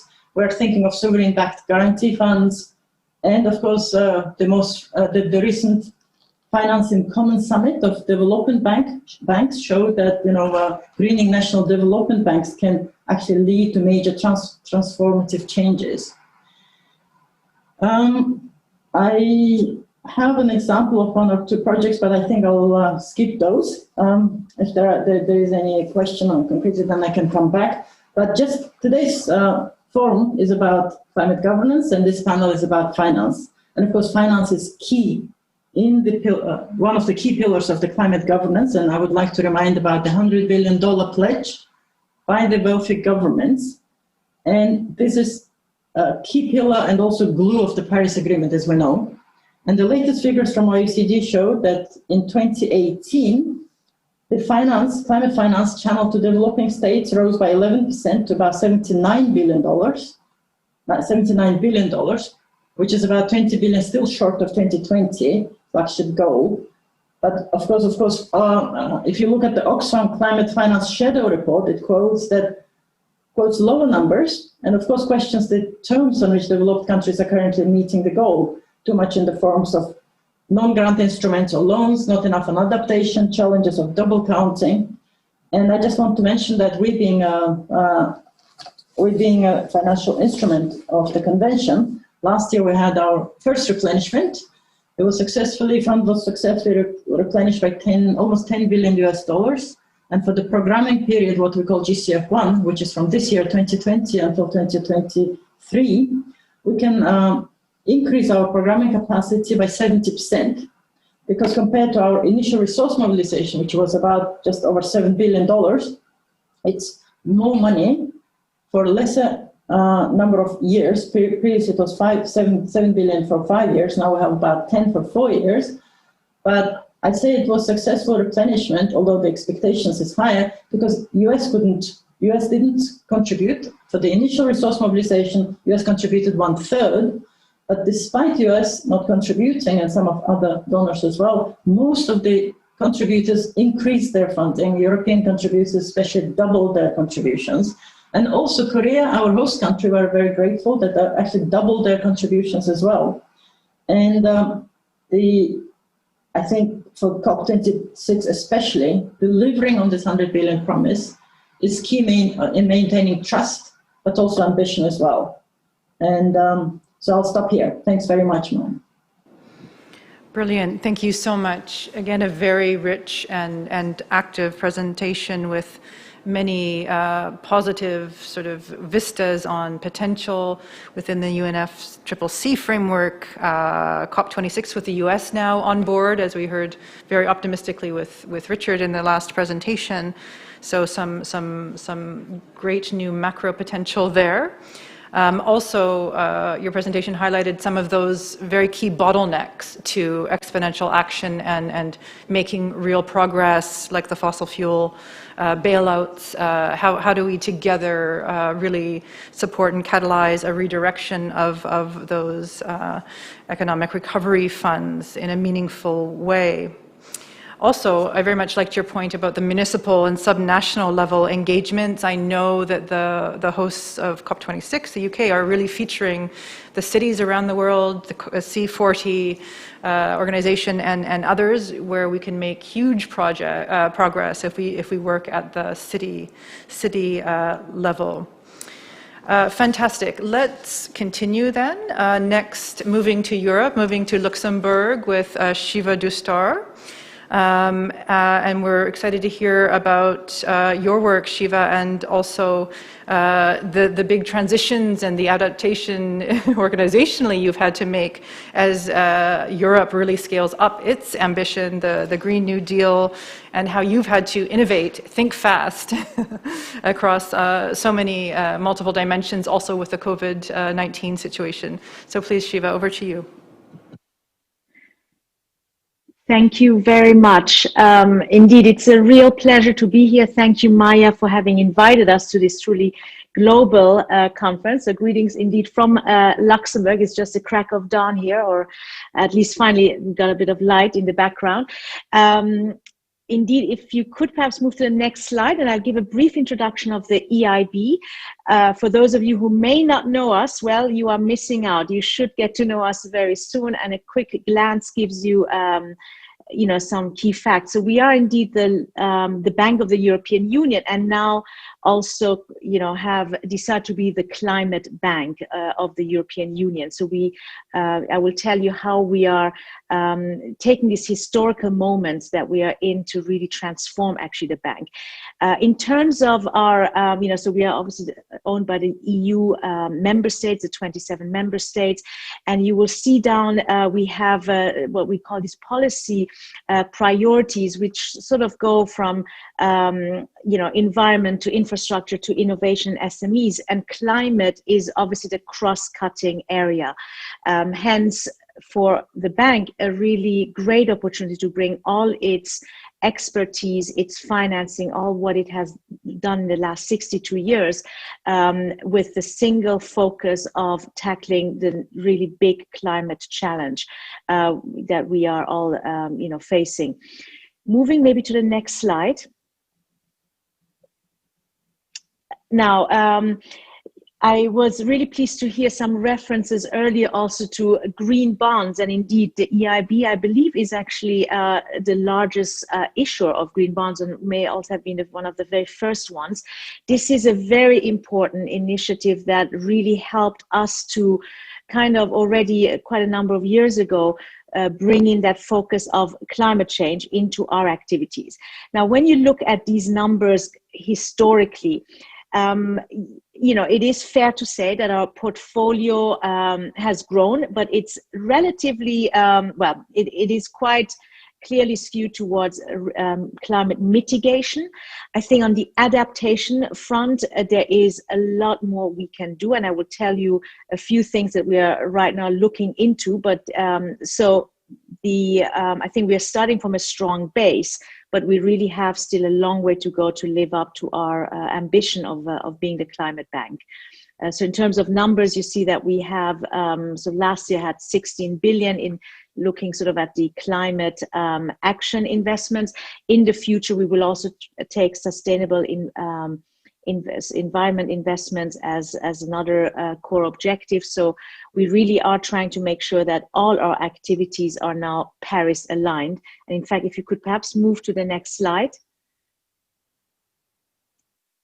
Yes, so now we are, of course, in the midst of the pandemic, and EIB being also the Bank of the European Union and in a way a counter-cyclical bank, we are trying to sort of really make sure that, as they famously say, not waste the current crisis. But indeed, what is quite critical is that we are very much right now looking at all the basically response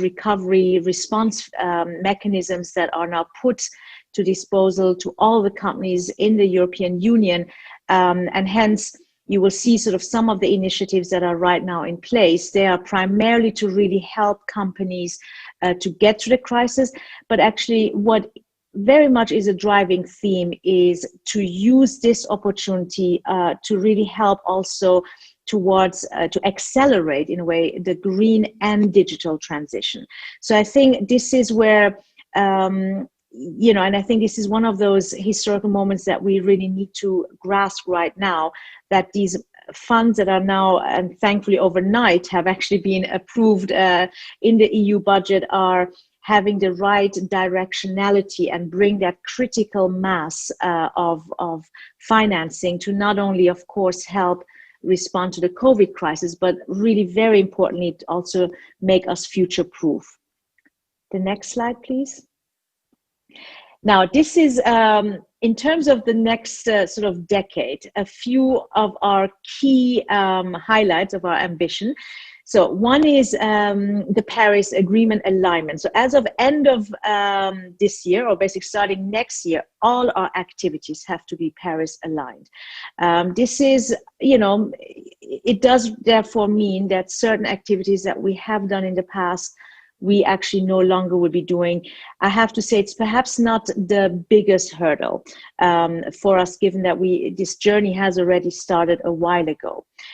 What is now, however, a rather important milestone is our energy lending policy guidelines, which we amended already end of last year. And there we made it very clear that we would exit the support for traditional fossil fuel investments. Now, this may seem very obvious, but clearly it was a very important step to get the European Union member states to kind of reach such an agreement for their bank to do so starting basically next year. And I think this is one of those, I would say, landmark policy guidelines that really will now mark how we will allocate our resources into projects. And indeed, this is where the next point of bringing 50% of our activities to be of positive climate action, and making sure that therefore, it's not just alignment, but really positive climate action. So this target is for end of 2025.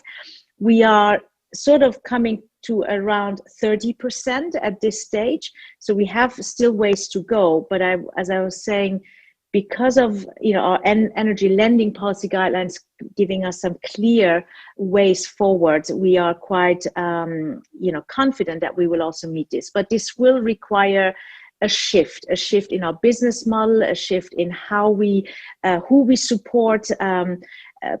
So far a lot of the financing that has actually gone towards climate action has been towards the public sector. We expect that there may be quite a drastic shift to the private sector to create the right incentives and help them. And all of that will also therefore require, setting up new green finance tools. And really, and that's the last point on this slide, our next commitment of working closely with other like-minded institutions, investors, to really help mobilize $1 trillion of investments, between now and the end of this decade. Now, I think given that we heard earlier from one of the speakers that we're talking of hundreds of trillions of ESG investments, it wouldn't seem all that much, but clearly, I think our goal is to make sure that we are very much aligning ourselves and to be catalytic. The next slide, please. Now, we just, I think it was in November, indeed, we approved our climate bank roadmap. By the way, all these documents, the energy lending policy guidelines and our climate bank roadmap are available on our website. So please feel free to download them. So that document was went through a rather massive consultation with all our stakeholders, and it went actually through our board and was approved in its very first reading, which just shows how focused the minds right now are and the strong political support that we have in Europe to really, I guess, walk the talk on climate. Next slide. And finally, perhaps to give you a bit of a sense of what we are doing on the ground in the area of advisory, the area that I'm responsible for. This is really where we are hoping to future-proof our activities by developing on the one hand a greater understanding of some of the mega trends, for instance, circular economy, the use of hydrogen, the use of digitalization, how all of these cross-cutting areas can really help accelerate the green and digital transition. With that better understanding, so we do these reports which we publish and are available on our website. We help the bank develop new financing mechanisms and also develop new client relations. So we have feeder agreements with industry associations in the bio-based industries, in the hydrogen sector, with the Solar Impulse Foundation, and many more to come. It's really a matter of being proactive in our outreach towards the wider private sector community, but also actively reaching out to the investor community. And here we are doing mapping exercises to better understand their risk appetite and how we can jointly work on perhaps pooling funds into blended instruments and other worthwhile investment opportunities. So on that note, I will end, and I would certainly welcome people reaching out to myself, Shiva Dusa, on LinkedIn, or if you have already contacts to the EIB, because we would definitely like to increase our collaboration with you all. Thank you very much. Fantastic. Thank you so much, Shiva, and ending with a wonderful offer of collaboration with other institutions. So that's a brilliant way to end, also on the theme of climate governance and further international cooperation for the innovation and action needed. So without further ado, let's move to our next speaker, moving to Kenya, Nairobi. Wanjira, thank you so much for being here and talking to us about what you see the main components of financing for an African green energy transition. And as we've discussed before, how do we ensure, a really leapfrogging dynamic over carbon development paths to development? The floor is yours, Wanjira. Thank you, Maya, and thank you, everybody. Really fascinating to listen. And Shiva, always great to hear what EIB is doing, leading from the front as usual. Really inspiring, and I really hope that we can find more adaptation finance going into real action on the ground. So very inspiring. I'll reflect a little bit, because I really loved the statements that were made earlier today, because in many ways they lay the framework very nicely for the task ahead. Sila in the morning talked a lot in her remarks about the fact that we are the land and the land is us. I really love that, because we must address the climate crisis, she said, from a perspective, not only, I imagine, from science, but also from a human perspective. And so even as she was saying that, it shifts the urgency, it shifts the sense of compassion for what is actually going on. Sometimes we get lost in the data, in the science, and it is important, but it was so inspiring to hear her, because if we think we are not moving fast enough in mitigating climate change, we are doing far worse in adaptation and in adaptation action. And so that, to me, for one, I'm really looking forward to the Climate Adaptation Summit. The Ambassador, thank you for sharing those aspirations for the summit. I will be there, and I will be there supporting the raising of prominence and visibility for the adaptation agenda, which is unfortunately lagging far behind, and so is the financing for adaptation. And then Johan made a really important point when he said that what it will take to scale actions, it's the technology that's required, the financing and the scale of that that's required, the policy, climate leadership. And then my colleague Ian from P4G, I always dream of innovations that will address the urgency of adaptation action, because climate change for many is happening right now here. That I hope that there will be available and key partnerships that bring even more practical solutions that we can find investments for. Now, tomorrow, as was mentioned earlier, the world will commemorate 5 years of the Paris Agreement, an important moment where we will acknowledge progress has been made, yes, but that we are simply not moving fast enough.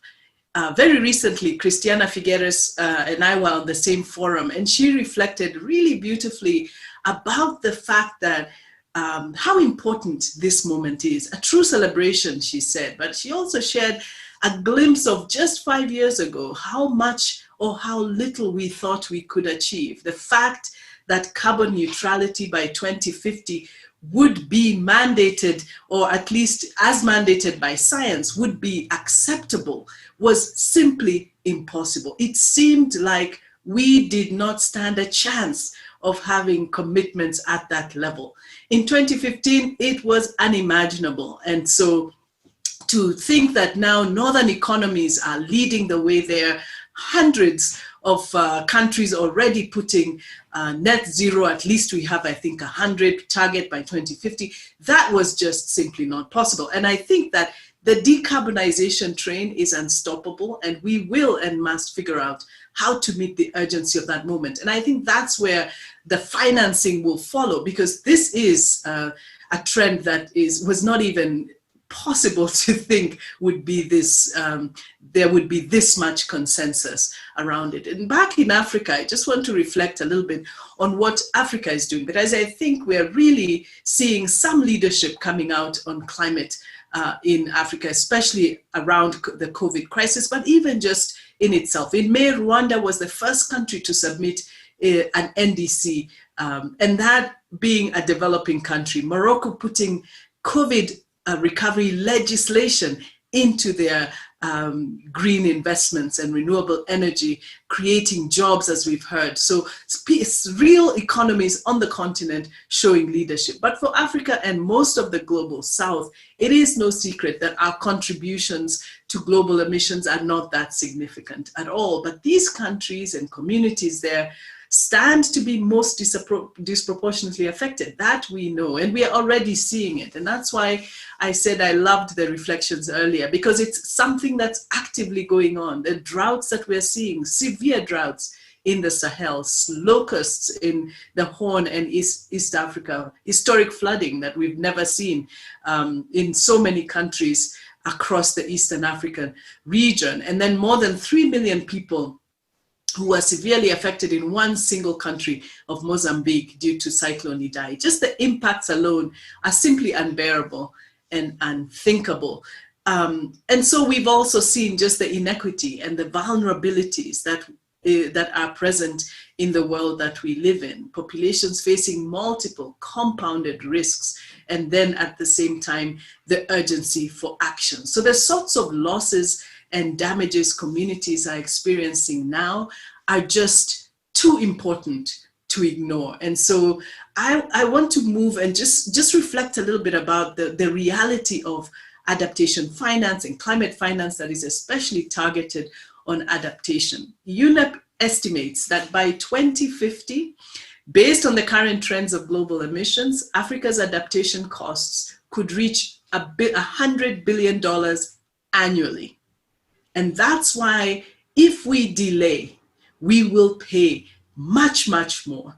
action now makes economic sense. And that's important for us to know that investing in adaptation today is critical to reduce the vulnerability, to build the necessary resilience. And we are seeing leadership in this area as well from many African countries. Malawi, for example, has built in nature-based solutions. And we heard that for many vulnerable countries, nature-based solutions will be the main area of investments into their economic development strategy. Malawi is dedicating 1.5% of their domestic budget to a youth restoration initiative, employing thousands of young people to revitalize hundreds of thousands of hectares of land. We need to replicate these examples more and more, because this is the capacity that a lot of these vulnerable countries have, and an opportunity to build back much, much better and cushion against what's coming.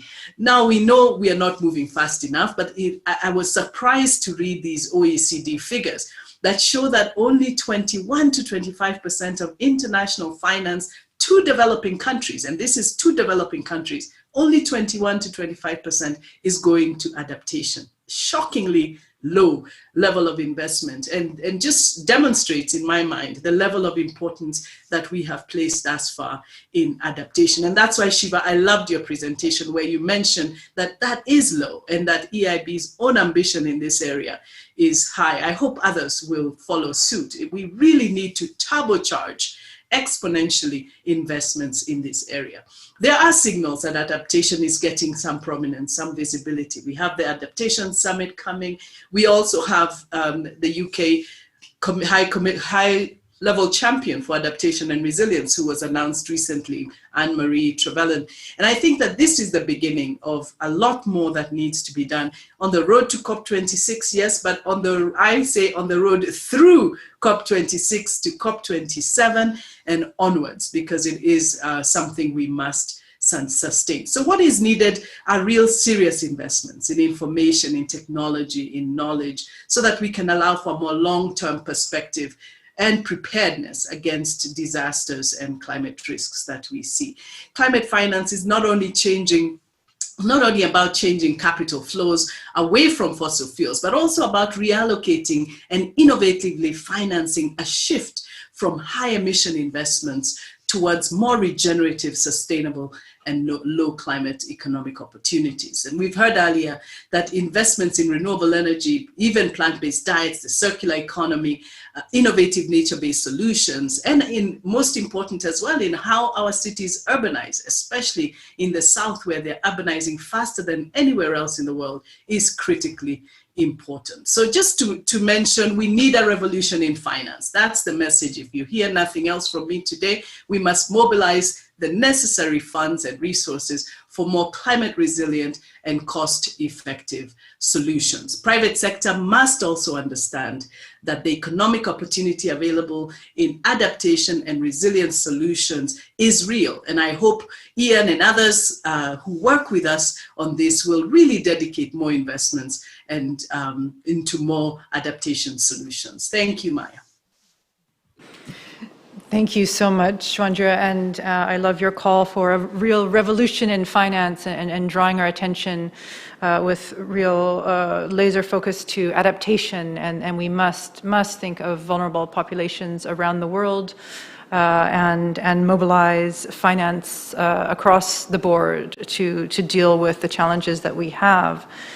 Also, I like your comment about the decarbonization train is on its way, and this very optimistic view. And you mentioned Christiana Figueres and her global optimism work that, you know, shifts in our concepts and our paradigms can happen quite quickly, and we can really achieve shifts rather quickly. So we can only hope that the stars are aligning again for some of those very big shifts. Wonderful. Okay, let's turn next to Aranaba. So Aranaba, you'll talk about the accelerant roles of IFIs and regional financial institutions, in your view, risk mitigation and particular needs of developing nations. So, and anything else you want to comment on, please. The floor is yours. Thank you, Maya, and good day to everyone on the panel and everyone listening in. Thanks for organizing this important session just on the eve of the 5th anniversary of the Paris Agreement. Let me Let me start with a very crude lesson in economics. Econ 101 tells us that labor moves from labor surplus regions to labor deficit regions, and capital moves in the other direction, from capital rich regions to capital poor regions. Somehow the world does not seem to follow Econ 101. 40% of world energy investment goes to serve 15% of the world's population. 15% of the world energy investment goes to serve 40% of the world's population in emerging economies. So something is wrong. Capital is basically circulating in capital rich regions, not going to where the sun shines the most or where the wind blows the hardest. That's problem number one. Problem number two is that even if you try to respond to the scale of the challenge, and it's nice to use words like exponential, etc., but let's get the hard facts in. India, for instance, has the lowest renewable energy tariffs anywhere in the Asia Pacific, right? And those are driven not by subsidies, but by transparent open auctions. And yet it receives just 3% of clean energy investment. In a good year, it got about $18 billion of investment in clean energy. It was averaging about 10, 11. It needs 30 billion and counting on an annualized basis for the next 10 years, just for its 450,000 megawatts of renewable energy capacity targets. And I'm not even adding electric vehicles and other things. Okay. So you can have transparent auctions, you can have policies in place, and still you don't get the money. Okay. Let's take a third problem. Let's say we'll create new markets altogether. So renewables is old story now. It's been going on for 20 years, 10 years with a lot of intensity. So let's look at something new. Let's look at electric mobility. India's current targets of about 30% sales of electric vehicles by 2030 creates a market opportunity of $200 billion plus. The CEW's report that came out just 4 days ago puts this in glaring perspective. Now, where is this $200 billion market going to get created if the money does not flow? Right? More than $180 billion needed on the production capacity side, as well as the battery manufacturing side and the charging infrastructure side. 29 million charging infrastructure points have to be created. Right? So we can keep citing number after number after number about the opportunity that exists in developing countries for the clean energy transition. And we can talk, eloquently in international fora about the need for exponential action. But somehow Econ 101 does not deliver. So and I like Wanjira's point about the road through COP26. So let's start with the road to COP26, right? And let's start tomorrow. If the 12/12 summit really has to deliver something, to be honest, I don't want to hear 2050 stories. I don't want to hear 2060 stories. I want to hear a 2021 story. I want to hear a 2025 story.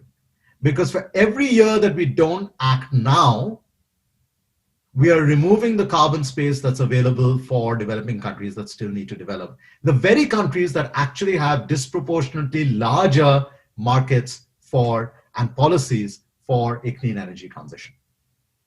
So the conversation has to go beyond speeches. It has to go beyond talking about long-term targets. 30 years ago, UNFCCC hadn't even been initialed. So who knows what's going to happen in 30 years? I don't even know when the pandemic will end. So we need to start getting serious about what the conversation about finance should be. Here are 5 ideas. Number 1, make clean energy access a centerpiece of climate action. If we don't do that, we don't bring the energy transition close to the people who don't have energy in the first place. And if you don't do that, you don't get human development, forget economic growth. So we need to merge this, and it's not new what I'm saying. We've been talking about this for the longest time. However, what's changing is in the context of the pandemic, we need to build back in a way that delivers jobs, growth, and sustainability. Distributed energy rooftop solar creates 7 times more jobs than utility scale solar. But it also, that means, creates localized jobs in the cities, not in some faraway desert somewhere. Rural India alone offers a $50 billion opportunity for using existing deployed clean energy technologies for productive livelihood applications. And you scale that across Sub-Saharan Africa, South America, Southeast Asia, and you see again how distributed energy is not some marginal thing you look at. It is the thing that can deliver jobs growth and sustainability.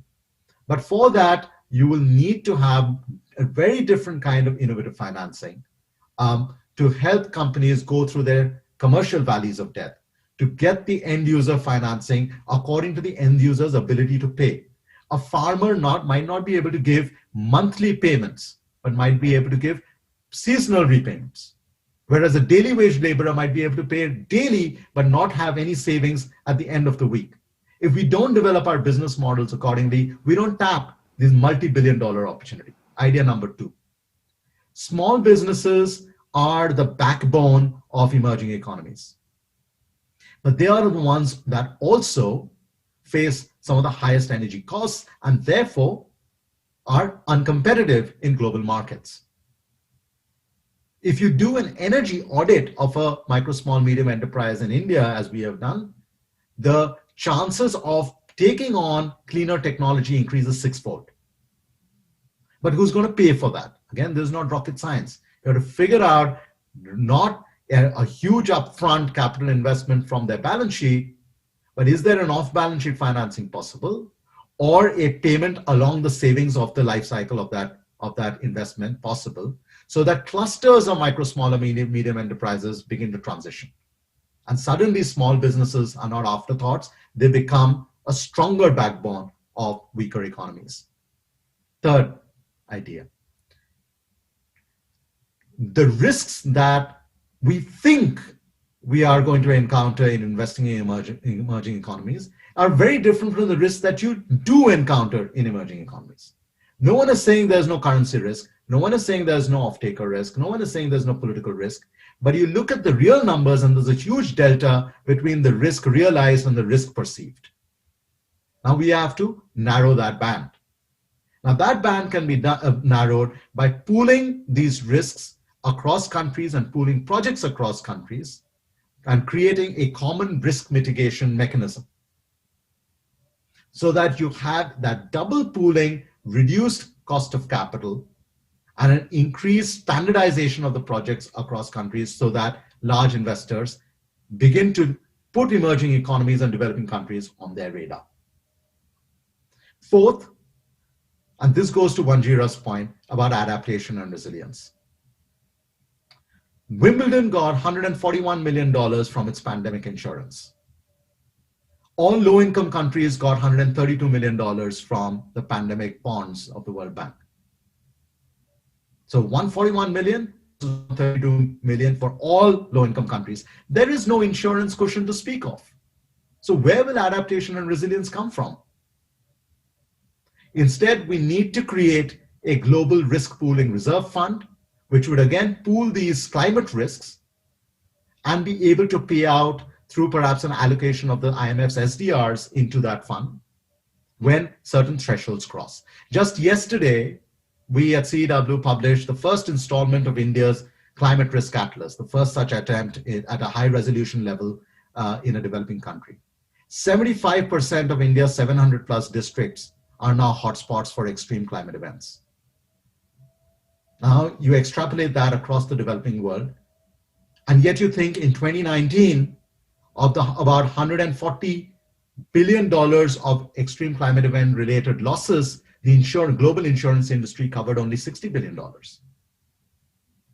So we are living in houses with no fire insurance, with no flood insurance, with no drought insurance. Districts that were drought prone are now becoming flood prone and vice versa. And finally, R&D. We can't get green hydrogen at scale without some serious deployment of innovative public-private financing, just the way we did it with agricultural research in the 60s and the 70s for the Green Revolution. Don't tell me it has to be invented in one firm. We can create a network of labs. We only have to read our history books to see how innovative, global, collaborative R&D can be done. So if we want to get serious about exponential action, let's get serious about exponential finance. And we want to be serious about exponential finance, let's get serious about where the money is needed and why it's not flowing. Otherwise, a lot of people will attend an Econ 101 class and then just walk out. Thank you. Thank you very much, Arunabha, with, again, another call to action and to really focus on the circumstances on the ground, and also to think about, as Shiva was mentioning, these mega trends. You know, you mentioned distributed energy, an opportunity that needs to be grasped, investing in SMEs very seriously, and also figuring out this puzzle versus abstract economic thinking, and how we really get the capital to emerging markets, developing countries, where the risk perception is much higher than the reality. So these are all issues we'll be following up on in the Climate Governance Commission. So let's move to our last presenter today, Mr. An Wook Sung, head of the climate finance team of KDB Bank, and we're really looking forward to your perspectives. We've had an international tour here on this session, and now we come back home to Korea, and please, the floor is yours. Thank you, Maya. Hi everyone, my name is Wook Sung An, head of climate finance team at the Korea Development Bank, leading policy bank of Korea. I am very pleased to participate in this important forum as a panelist representing for the private sector. My topic today is the role of the private sector in facilitating green innovation and exponential action.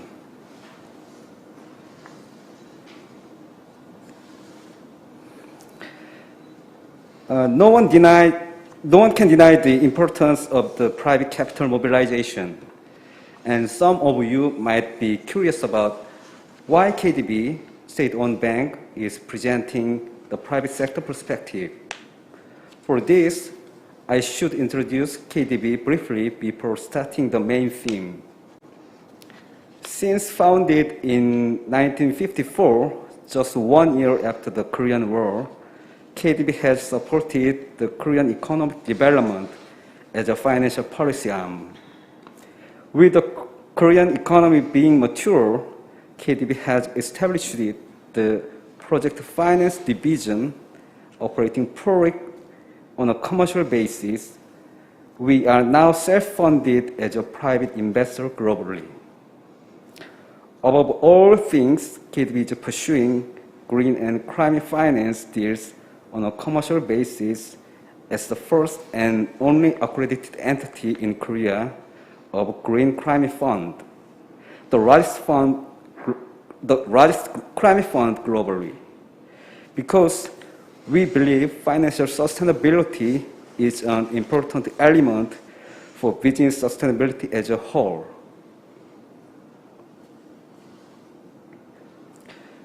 KDB has extensive experience on green finance. Firstly, in renewable energy sector, KDB is a pioneer and globally active as a financial advisor and arranger as well. Secondly, as AE of GCF, KDB is now strategically to penetrate the emerging market with green and climate change deals, including, for instance, energy efficiency program in Indonesia, and R&D program for promoting the innovation of climate technopreneurship in Asia.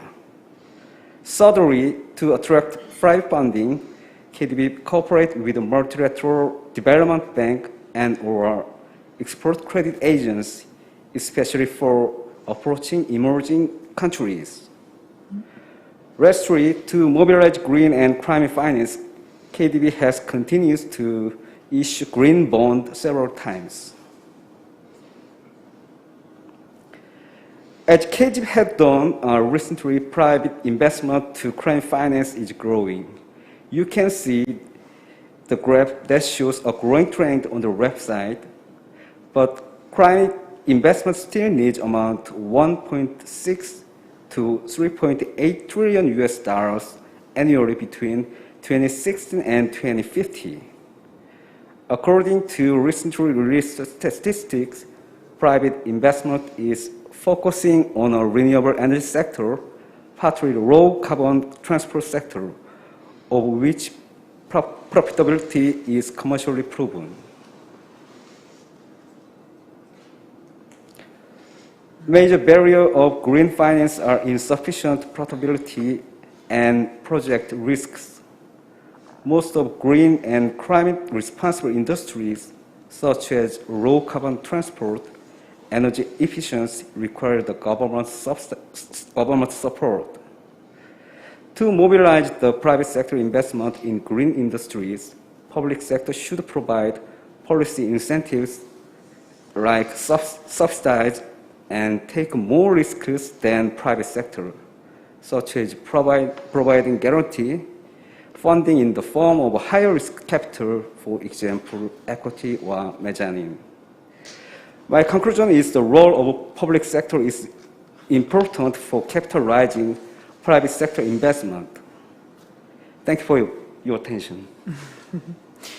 Thank you so much, and it's wonderful to hear from such an esteemed institution and with the absolutely extraordinary economic history of Korea, and we're very excited and look forward to seeing with the Green New Deal and the 2050 goal developments in Korea.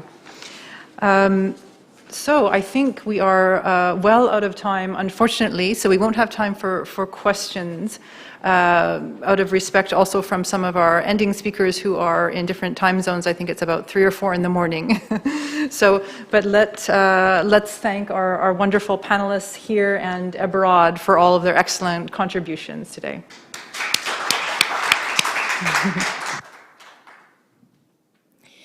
Thank you so much to our moderator and panelists for that very informative session.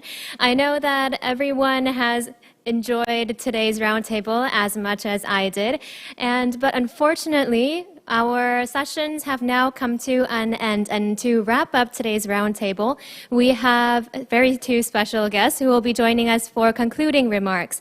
Maria Fernanda Espinosa, former president of the UN General Assembly and former Foreign and Defense Minister of Ecuador, and Deputy Minister Yu, who is also Ambassador for Climate Change at the Ministry of Foreign Affairs. Let's start with Maria.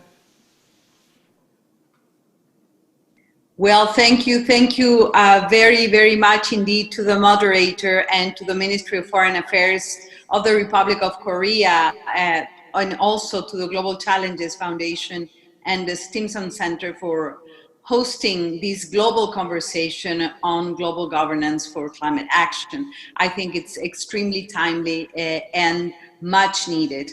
I think that we have gathered today because we share a common purpose, which is to stabilize our climate and phase out the devastating effects of climate change in our livelihoods, in our economies, and our very survival as a species. And we are here because we are committed to make the Paris Agreement and the 2030 Agenda a reality. So our end goal is climate action. And however, the question that all brilliant and very insightful participants have responded to from different perspectives is how we do this. You know, exponential climate action in the midst of a profound crisis due to the COVID pandemic. And precisely tomorrow, as several have stated, December 12th, we will be commemorating the 5th anniversary of the adoption of the Paris Agreement. And after years of negotiations and frustrating setbacks, there was at that time undoubtedly a reset moment for a greener and more sustainable future. And nevertheless, having been, of course, in Paris, I think the memory of Paris is still bittersweet. You know, progress on what the nationally determined contributions, the NDCs, what we have done with them. I think that our performance, and we have to acknowledge that, has been patchy at best, and action on all of the commitments remain worryingly low. And yet, we have heard today, and I thought I was going to be sleepy because it's 3:30 where I am now in the morning, but I have been very much awake, listening to the brilliant presentations of today. And I think that there are other encouraging developments. The announcement by China of plans to reach carbon neutrality by 2060 is one example. Likewise, announcements of zero net emissions by 2050 from the EU, from Japan, from Korea offer further encouragement. And I would like here to take the opportunity to commend the government of the Republic of Korea for taking bold steps towards a true Green New Deal. And we have heard, the depth and the complexity, but also the strong political commitment to deliver on the Green New Deal. And more recently, the election of Joe Biden as President of the United States and his commitment to rejoin the Paris Agreement, and all the good news that were shared by Richard Ponzio today. So I think all these elements have truly boosted global hopes for climate action. And we have great expectations about the Climate Ambition Summit taking place this Saturday. So there is, I think, a lot to be hopeful for. But at the same time, and I think it has been said today, COVID-19 has been a tragedy by all accounts. With 70 million people infected, 1.5 million so far, have lost their lives. And I think that for society at large, the pandemic has unleashed what experts say mention as the socioeconomic greatest impact since the Second World War. And that, of course, requires trillions in economic relief. As many speakers have stated. And yet, in spite of these stress tests for humanity, I think that the COVID-19 recovery that has been and continue to be, an opportunity for a truly transformational change against the climate crisis, as we have heard today. Trillions of dollars and unparalleled efforts are taken globally to recover from the effects of the pandemic. And I think it is, reasonable that such resources complement and accelerate action against the climate crisis. And I think that science is clear, and we heard from the Arctic, and we have heard time and again, science is crystal clear. If environmental degradation continues at current rates, climate crisis will cause far greater social and economic damage than those caused by COVID-19. And yet, according, for example, to the Climate Transparency Report of this year, no G20 nation is on track to meet the 1.5 degree target outlined by the Paris Agreement. So, we know that at the heart of building back better should be a transition towards reducing emissions, slowing biodiversity loss, and investing in low carbon economies. So if, just to summarize, but it's an impossible task. It is clear from today's conversation that our first priority should be to establish COVID-19 recovery measures centered around long-term climate objectives, including reducing emissions and moving towards renewable energy alternatives and net zero emission economies. Number two, we must also focus on ambitious policies that combat biodiversity loss, and this starts with nature-based solutions that are the basis for climate mitigation and adaptation. And such solutions, of course, we know provide co-benefits and promote synergies with other areas of global concern, such as desertification, land degradation, drought, ocean acidification, biodiversity loss. And that, of course, also creates jobs and contributes to improving local livelihoods. That's why, I was so excited and I was so awake, to hear about the Exponential Roadmap Initiative as a very powerful, promising, creative project, as well as the P4G and other groundbreaking ideas that we heard today. So after everything that was said in this event, we know that the only way to move forward is to increase international cooperation and solidarity when it comes to climate stabilization. And for that to happen, I think it is clear, developed countries must fulfill their commitment of jointly mobilizing 100 billion in climate finance per year by 2020 and beyond, as it was established in the Paris Agreement. The second critical issue, especially for the developing world, should be to put in place for low and middle income countries innovative means such as debt for climate swaps, green bonds, as we heard. The debt stress, especially with COVID, is extremely harmful for efforts to address the climate crisis. So I think that the time for the strongest possible action has arrived. And we have the COP26 ahead of us. I think that governments should be asked to come to Glasgow in November with clear and concrete examples of how COVID-19 recovery efforts have supported climate initiatives, with trillions pouring into reducing unemployment and economic recovery. It is imperative that investments favor decarbonization and green jobs for a truly green and regenerative economy. So I think that governments are making strong pledges towards moving into net zero economies. The reality is still not so clear. The pledges made by the European Union alone are not compatible still with the Paris Agreement. So it is important to remember that bold climate action has also enormous economic benefits. So we must use the high-level political platforms such as the COP26, the upcoming adaptation summit as a means to hold one another accountable, to fuel political commitments and to foster cooperation. And I think that COP26, will allow us to rebuild trust in multilateralism through greater ambition in already existing mitigation targets and boosted NDCs with clear accountability mechanisms. Provide serious and systemic financial support. We have heard, from several voices today,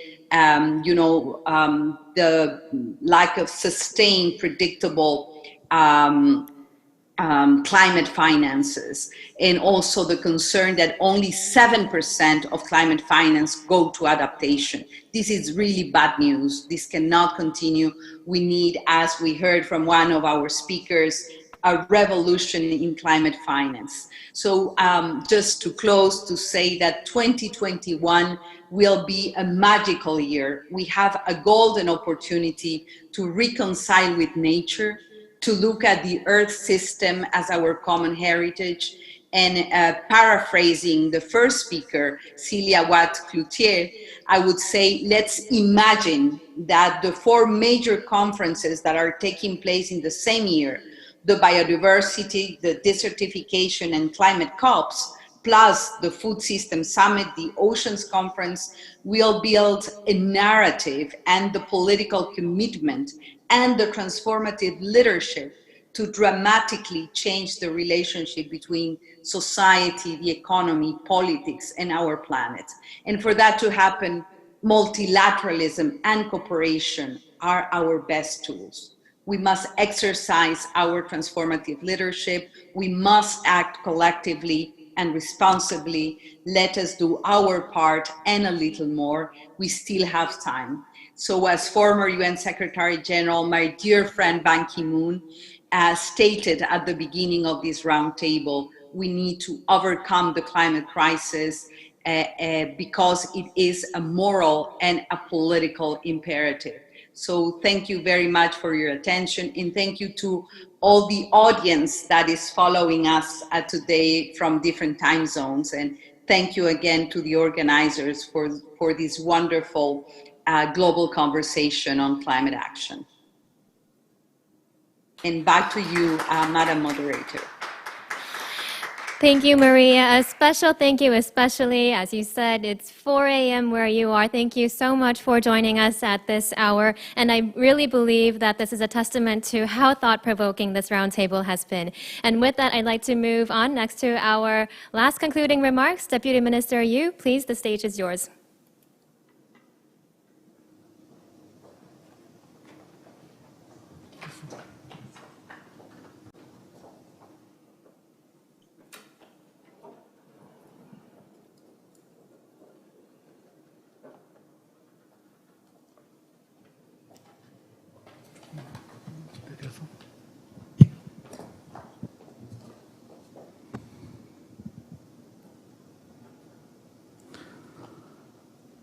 Distinguished participants, ladies and gentlemen, let me begin by once again thanking the organizers, the Stimson Center Global Challenges Foundation, and our team in the Foreign Ministry, and all the moderators and the speakers for bringing together such diverse voices and perspectives to this roundtable. As closing remarks of this afternoon's roundtable, if you allow me, I would like to sum up this event by describing it with a couple of words, which are inclusiveness, governance, the timing, and action based upon the awareness that the green is mega trend now. The first, inclusiveness. We began this 3-hour journey with the views of the indigenous people in the Arctic, complemented by scientific evidence that climate change is real. We have brought the perspectives of governments, international organizations, civil society, and business to the table to seek for the better governance in addressing climate change. As we cannot leave anyone behind when we pursue the global goals, inclusiveness with private sectors, developing countries, and the future generation, and so on, needs to be the foundation and the first and top priority. Secondly, the theme of today's discussion was governance. To be honest, we have ample amount of information that we need to take action. In many parts of the world, we already have the infrastructures, institutions, and the finances to implement, but we lack coordination and solidarity on how to do it, which thus results in the governance gap. In that sense, today's gathering will be helpful for all of us, since we can continue to build on the ideas shared to improve the governance. The third, when organizing events like this, timing is everything. Just yesterday, our President Moon Jae-in announced on live television Korea's aim to achieve carbon neutrality by 2050. During his speech, the days for the P4G summit was also open to the public for the first time. As you all know, tomorrow, leaders of the world will gather to celebrate the 5th anniversary of concluding the Paris Agreement and pledge their ambitions on climate action. Korea will also join this summit, so my compliments to the organizers for preparing timely event. Finally, and most importantly, on action. There is a Korean saying that goes, "A well-begun task is half done." In a few weeks, the world will begin its implementation of reducing the greenhouse gases of each party in accordance with the Paris Agreement. We can emphasize more how important it is to begin well. As 2021 will be the first year of implementation, we need to bring together as much solidarity and commitment as possible so that we may be as close as possible to be on track in addressing our global challenges through the means of implementation, including green finance and R&D. We have a number of summit-level climate events next year. as most speakers mentioned in the presentation. The Climate Adaptation Summit in January, P4G Summit in May, and COP26 in November. Let us all work together to gather as much ambition as we can in the process.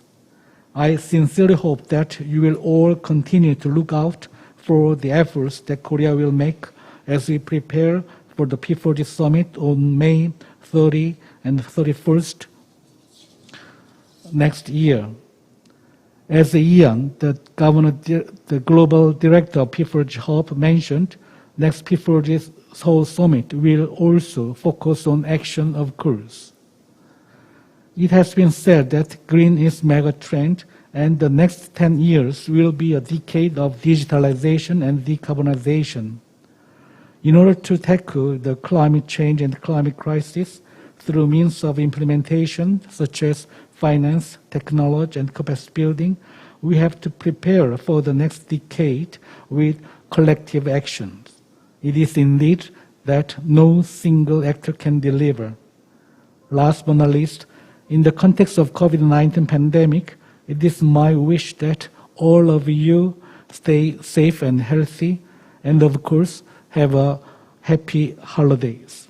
Thank you so much for your attention. Thank you so much.